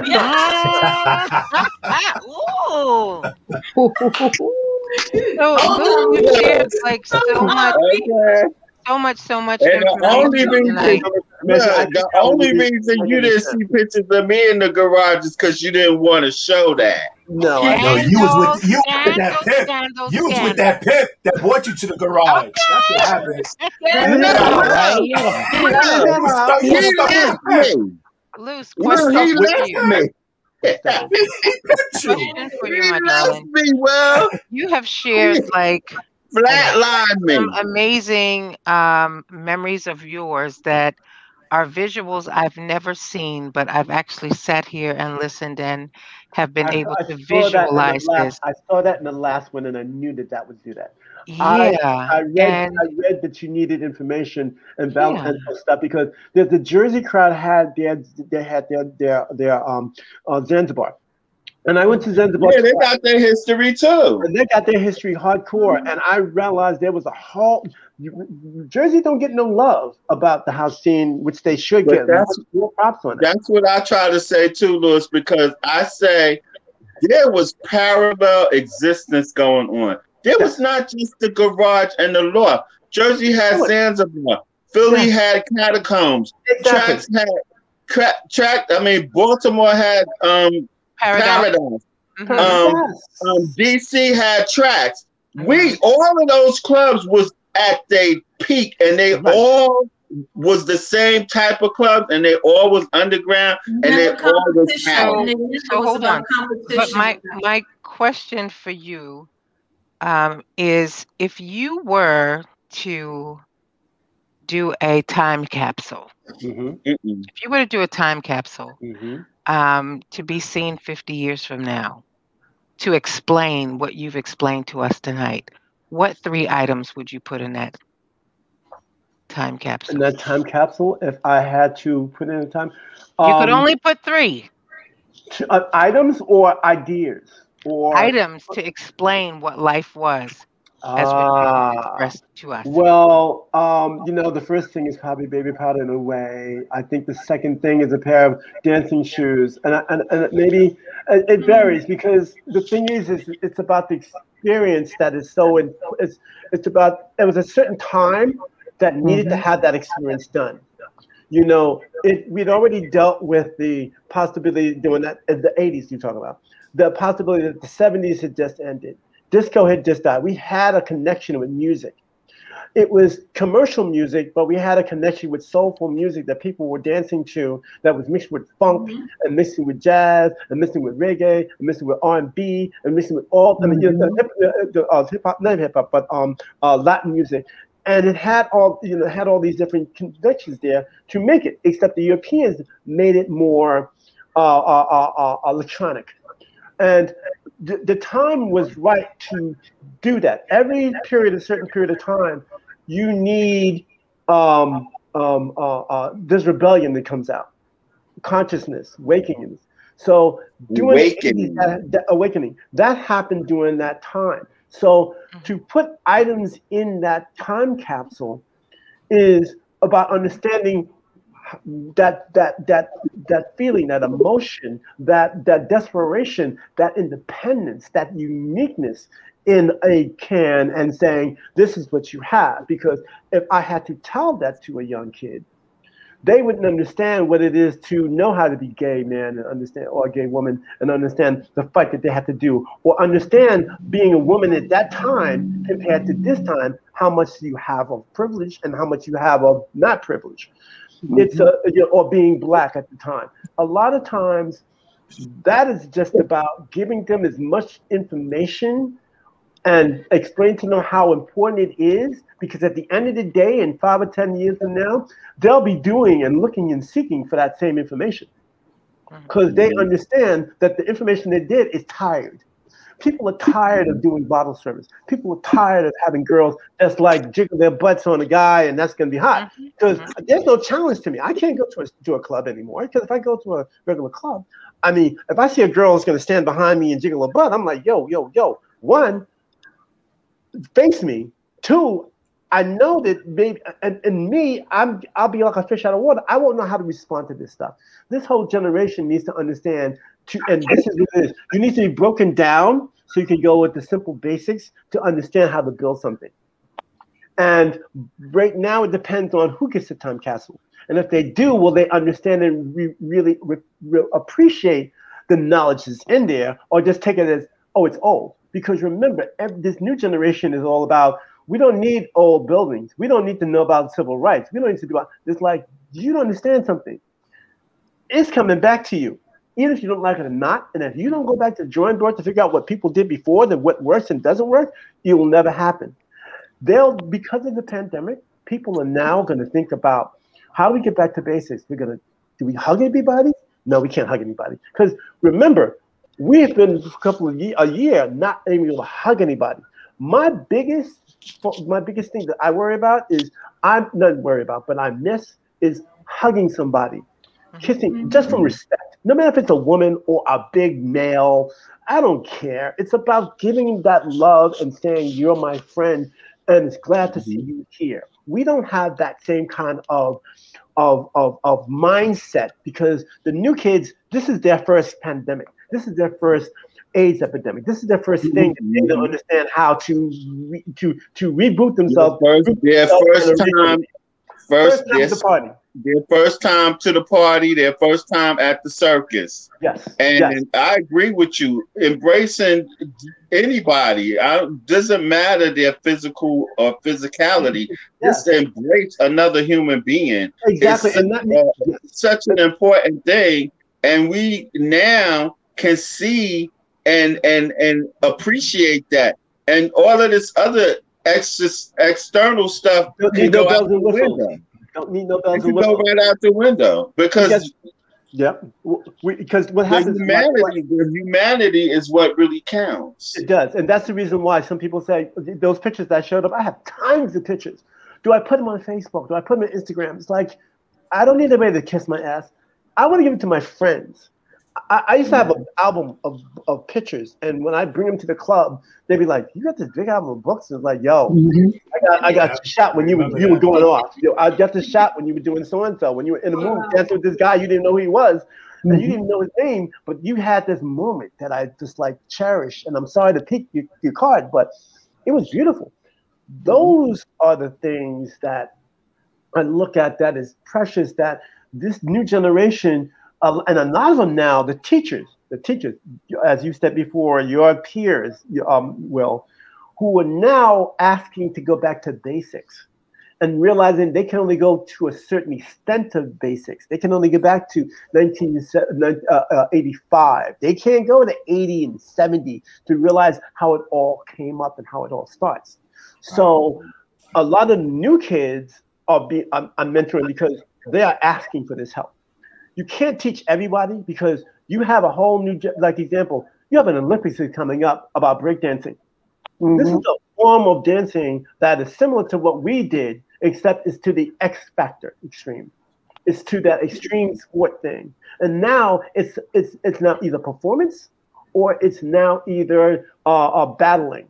Okay. So what happened to the, hey, I want to meet you on the dance floor and I think that you're, good and I mean nice and I'd like to understand how I love the way you move. I like to move with you, but I don't want to disturb your space. I'm trying to be not in the Me Too movement that I think like I'm violating you, but I want to be able to show you what I can do, but with my body to show you I'm safe. Respectful. So I'm thinking that what you're saying is that a time capsule can't express or explain that which we are discussing right now. Exactly. And so what I would say to that is that we are living and breathing time capsules as we are. And that it is our job. Mm-hmm. We talk about responsibility to this scene. To continue to carry this information forth and to pass it on to those, our children, our children's children. Correct. Only we can teach this. You can't bottle it. Correct. And it doesn't deserve to be bottled. And listen, it's like it's like people asking, what is this loft style thing? Teach the lofting. And there's this lofting thing that comes up and we look at this and we go, and honestly, there's some people who want to market it, and I refuse to market it. I say to them, you cannot teach a feeling because you can't teach a feeling. That. You can teach a movement. Martial artists go out and learn how to do martial arts. But if you don't understand the philosophy, if you don't understand the discipline and respect, you don't understand all that stuff, you can't do it well. Right. Somebody put in the chat, Loft University. Did you guys see that? Loft University. Luz, I always say, like, the ones that really imitate out of all the dances, it's got to be Ijo. Where you can tell if someone is from France, Italy, you can tell his trademark. Yes, but one thing that they don't have and can't get is the finesse. That finesse he's got. That's right. That's one thing that they can't get from Ijo. That's why. That's the very feeling he's talking about. They're dancing. They do it. Khalif is the one who came up with the basics. The farmer. Yes, he did. Came up with the basics. Yeah, he did. And they, you can tell. Oh, that's Khalif. Yes. It's inspiration, exactly. But it's not Khalif. Right. Oh, it's copies with copies. And that's what I'm saying. When I went to Japan and I was talking about the story about me and Ricoh, that was a copy. I saw this guy putting copies. And the difference is I can do the original and I know the copies. So I can look up through the pages and say, can you do this? And that's what stumped them. And I think that's what happens. Whenever I'm out and I'm dancing with young girls, they're basically in this sometimes, and this happened a couple of years ago, I would say past 10, 15 years, I was dancing with these new girls who would come into the block, and sometimes they were white, sometimes, mostly white, because black sisters and maybe some Latinos, very few. And the problem was, our people didn't embrace this music as we should have. We went into hip hop, and when we went into hip hop, it was the commercial part of it. And they wanted to accept it into a dance form instead of being unique to build a dance form. And you see, people from other countries, like people would come from Denmark, people would come from France, people would go ahead and come from Japan. They were like, we want to know what makes it happen. And then what they do is they're battling in these other countries. When they come to New York and they go to the Jamboree, they go to Fort Greene, they go to Coney Island, they're like, this is beautiful. What is this? Because they first go to Funk Box first, and they get a taste because that's where their people are. But when they go out to the outdoor events, they get a whole new mind-blowing experience to know you just danced with me. You gave me a dance I never had before. It was kind of sexual, but at the same time, it was not. It was playful, but it wasn't. And what was, damn it, this was good. And you never touched me. And you know, exactly, because the whole idea in the loft, listen, at the loft, we learned that we liked a woman that we would never touch them. Because we want to show them that is so sexy and sensual. We want to show you my control is more higher level than me being aggressive. Because I can show you that I can respect your space. I can work within your space. I can dazzle you. I can dazzle you with my shit.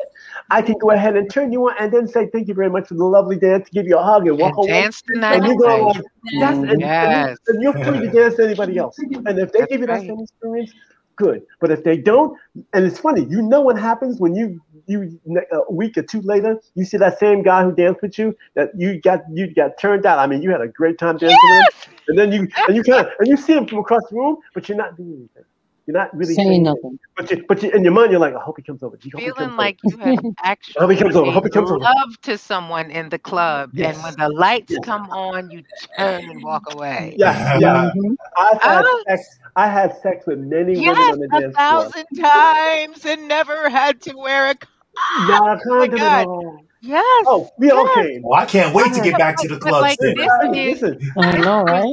That dance partner, and y'all talk about us.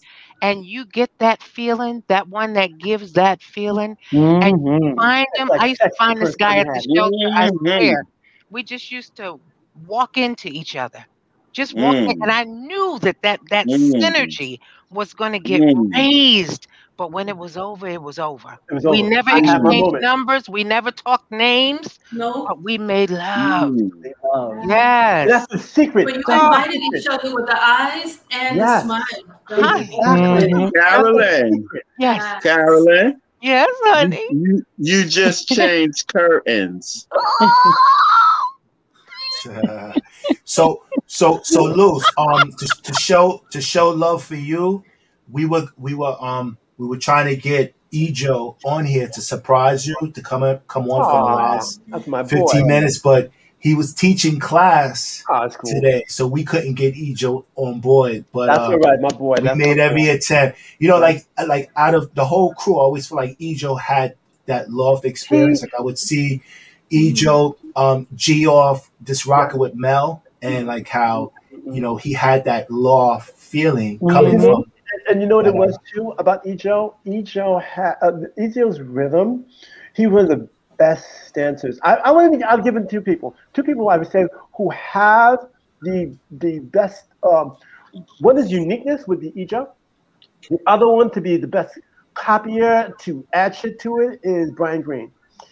And I'm not stopping, Sekou, Tone McGregor, Shannon S, Shah, Tony. You can't name them all, Louis. Yeah, all of them. I can't knock them off of that. But you can't name them all. We don't have that much time. Oh, but Ejo is the one who actually knows how to grab it and feel it. He's that guy who's like, that I can do.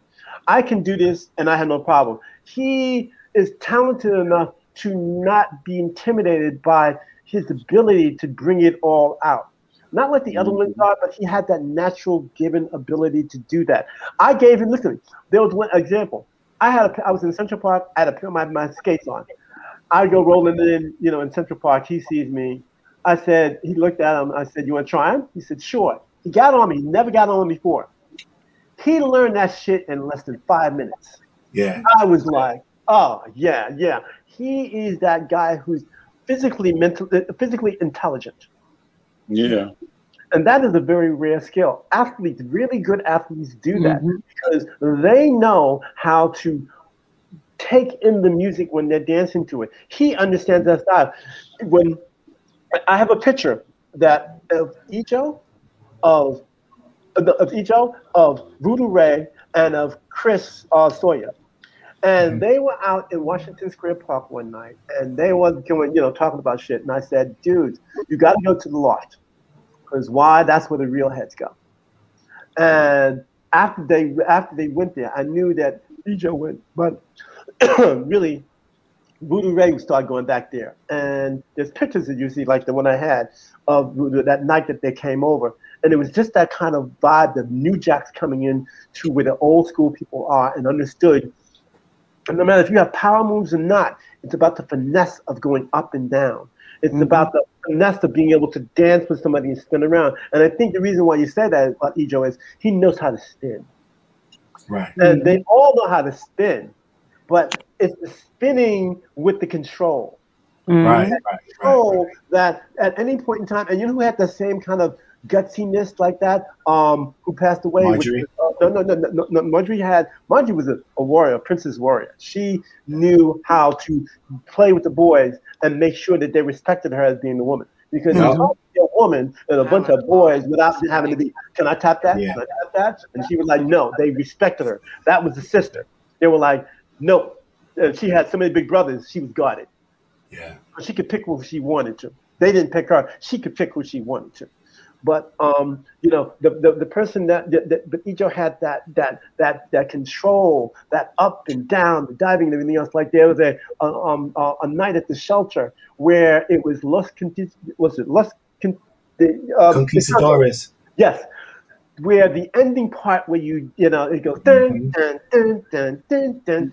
There's a dive part where he goes up and goes into dive and goes up and goes to a dive, and that loft is the dive, and he did that like constantly for a good 15 dives. And when he did that, we all watched him like spin, dive, spin, dive. And after he finished, we applauded him because we knew that was a moment where he lost it. And the thing about the house heads is in our community is when you lose it. See, they don't, and the young kids have to learn to lose it. They've learned how to dance, but they don't know how to lose it. When they lose it, and they have actually that's what we live for. Listen to it and feel it, that's when everything changes. Ijo says sometimes, he says, look, I just want to dance. I don't want to be, because people watch me when I'm dancing and people are checking out my shit. And it's like, I just want to dance, man. I don't want to teach anybody moves. I don't want anybody to battle me. I just want to dance. He lost that freedom. And that's the reason why I'm not a teacher. That's the reason why I'm glad I didn't go commercial. Because one, you know, I don't have the talent and the discipline to do that shit. But another thing is, I'm sorry, I would keep my freedom. I want to make sure it's my hobby, and anytime I want to stop, I can. And if there's a song that I don't like, I ain't got any shit. They don't have to look at me like, why don't you get in that cipher? I don't got no cipher. What am I cipher for? You dance by yourself. And I'm gonna tell you something else. Being in the cipher is like masturbation to me. It's when the boys or the girls only in that circle to do you. Now, the secret is do like we have done. The house community learns to dance with somebody, learns to dance on beat, and learn how to be unique. So if you want to have something to put in that time capsule, those are the three things I would tell them to do. Wow. You know, actually, Ijo started doing those dive sequences at Wild Pitch. That's when I first saw him do that. Like, he just came out of nowhere and just started doing it. And ever since then, that was like his move. That's a lot thing. And Prince and Mercer, Tony O would do dives. We all had that. You know, whenever the peak of the music, or a certain part of the music that would be the peak of the music, you know, that drop that you would either go down or go up. And that was the whole thing. The beat is we'd be dancing, whatever, but as soon as the beat goes up, either somebody would jump up in the air or somebody would dive to the ground. And that was where your power came up. That was the power of the emotion of the song. If it got to the point that you know, no matter if it's Living in the Front Line or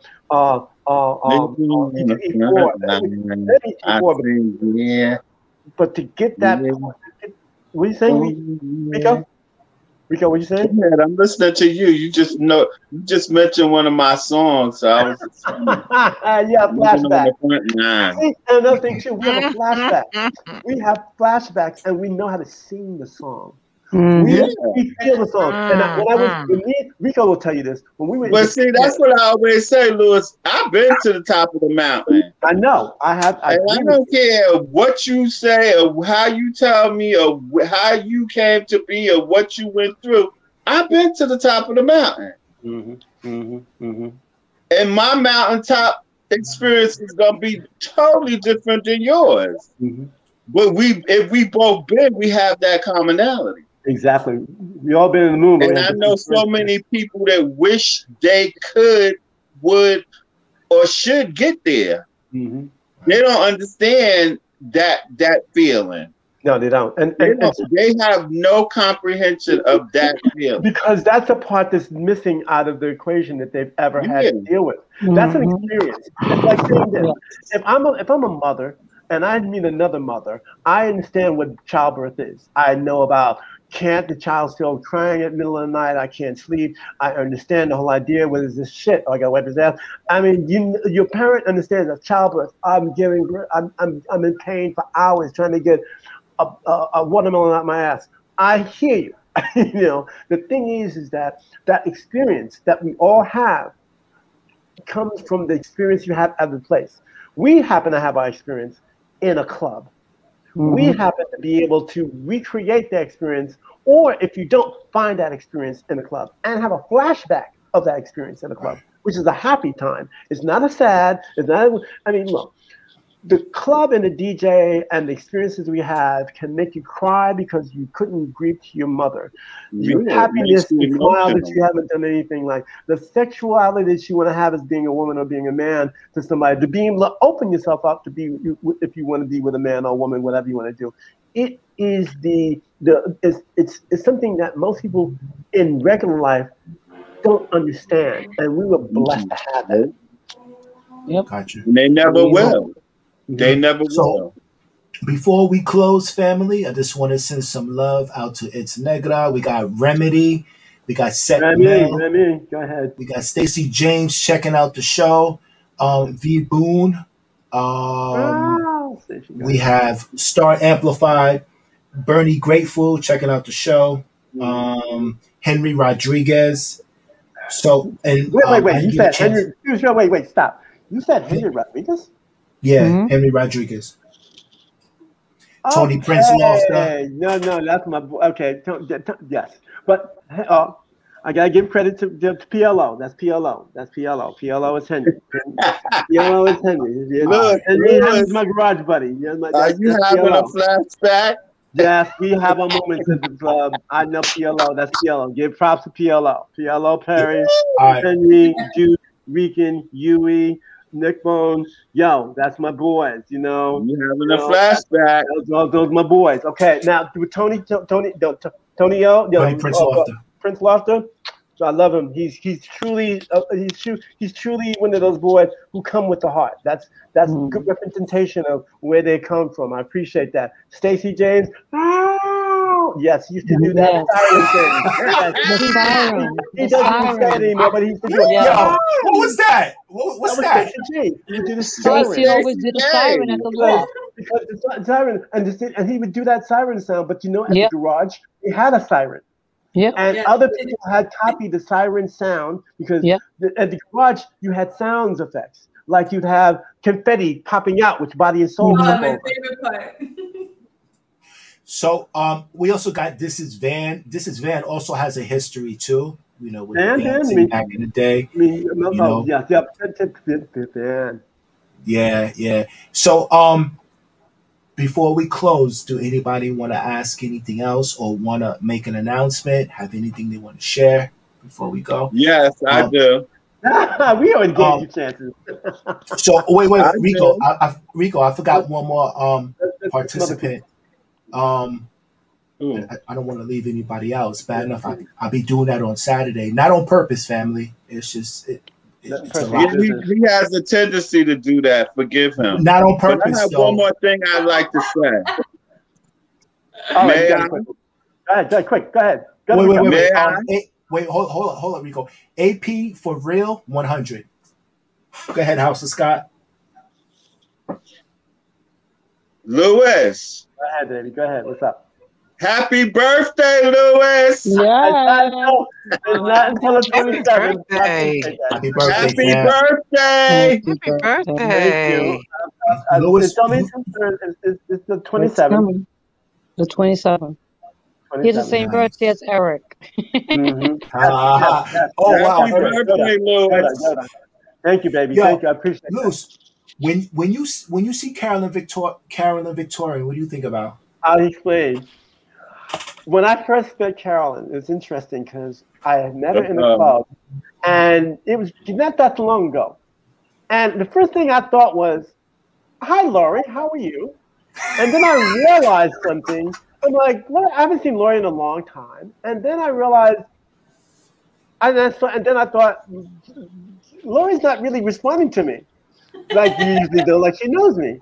So then later on, I see Lori a couple of months later, and I go, "Oh shit, that's Lori." So who the fuck was I talking to?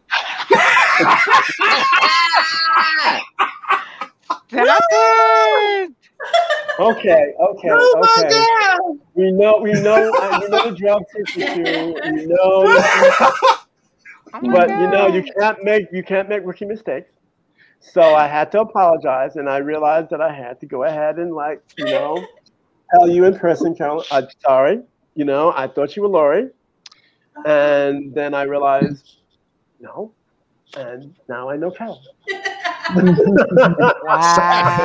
Shout out to my old dance partner, Lori Gonzalez. Yeah. That's not the first time that happened to Carolyn. It happened before. So.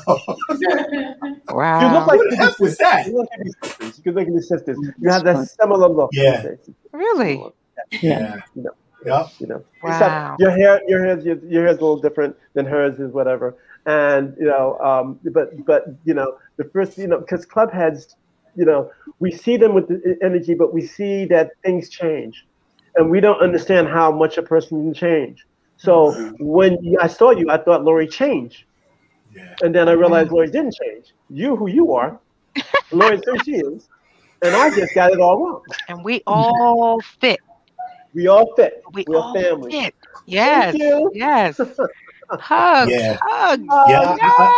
Yes. I miss Lori, man. Lori was like a Lori, the April, the Cheryls, that whole crew. I have a picture of them. I didn't show you that. I have a picture of them. Wow. I have a picture of them and ET too, which is Ephraim. I have a picture of them at the choice. No, at the loft of the choice. It's a choice. That's a choice. It's a choice. So, and I sent you all the stuff. So I'm so glad. I appreciate you inviting me on this. I mean, I do a lot of these, trying to educate people. I appreciate anybody who does. I don't charge anything for nothing like this. It's about giving love because I'm just a dancer. I'm a head like you guys are.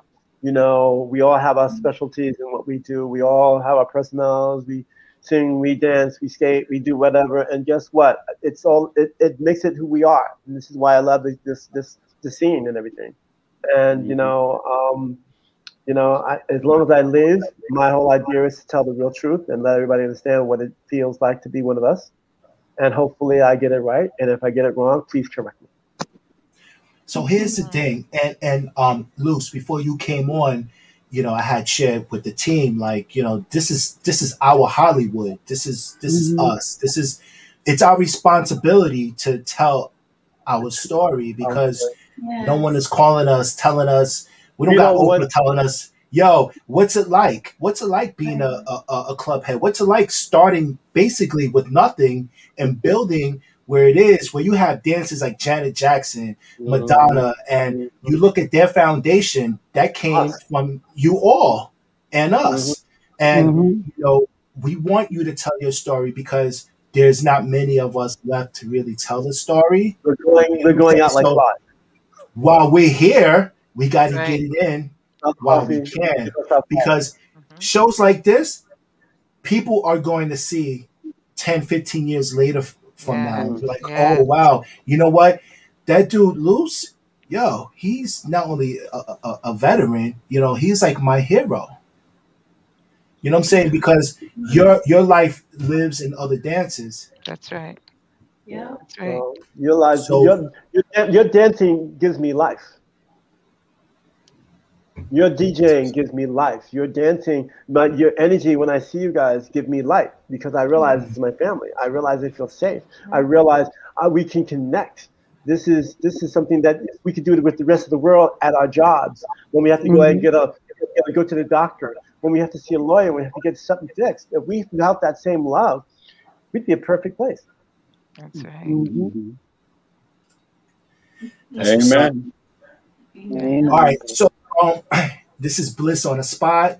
We have special guests, Louis Key. We got Ricoh Scott, Sandy ParadiseLady, Coco, Carolyn Victorian, myself, Will Milton. Want to thank you all for tuning in. Want to thank all the listeners and sending love to the room. I see all the love that Louis. Thank you, Coco. Miss you too, baby. You were joyful. It really was. Thank you for your thank you, Sandy. Thank you. You took me down memory lane as you were telling your story. It was just like, it was all that. Yeah. You're like walking history. Yes. Yes. Mm-hmm. That walking time capsule. So much that it, like, I wanted to ask a question, but you went there. And you covered so much so beautifully. It was great. Thank you. Well, thank you. I mean, I next time I see me, dance with me. That's all I ask. I'm going to dance as Carolyn. There you go. I'm going to dance to Carolyn. Exactly right. I'm ready for you, baby. I'm ready for you. And Sandy, I'm ready for you on me. You can always dance with me, baby. Don't worry about that. That's right. I just want you to promise to continue to be a walking time capsule. Please. Thank you. That's my only job I have in this planet. I have no choice. I got no choice. Luz, Ricoh, after the show, Rico's gonna go look for the Japanese dancer who wanted to battle him because he's feeling a certain type of way. He's gonna go look at him. I don't have to. That was handled. I got pictures of it. But you want to rebattle. That. You want to rematch. You feel a certain type of way. My people handled that. They had my back, right? They had your front with me and Louis, we always start right where we ended off. It's the guy at the top. We don't see each other for years. I got the guy. I got the guy on the top. Where is he? It's the guy here we're doing the sign. The sign. That guy. One doing this. Yes, that's the guy who went after Ricoh. That's all right. You took care of him. I took care of him. I don't have to go back. Am I my brother's keeper? Yes, I am. He won't mess with my boy no more. He won't mess with my boy no more. That's I got my peeps. No, my peeps. Yeah, but don't y'all try that no more. I got your back. Okay. All right, so family, we out of here. Remember, Bliss NYC tomorrow afternoon, 12 p.m. Twitch TV.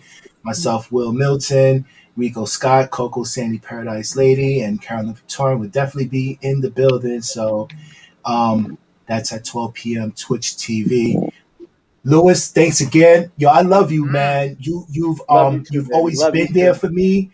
You know what I'm saying? I knew I could always count on you to bring energy into a room. You know, I knew that there's certain records that I would need to play that would spark that energy, and I knew I could count on you to do that. And for many years, you've done that. Yeah. Thank you. Thank you. That's a hand all by itself. Yes. Yeah. Thank you, right, family. Yes. Thank you so much. All right. Good night, everyone. God bless.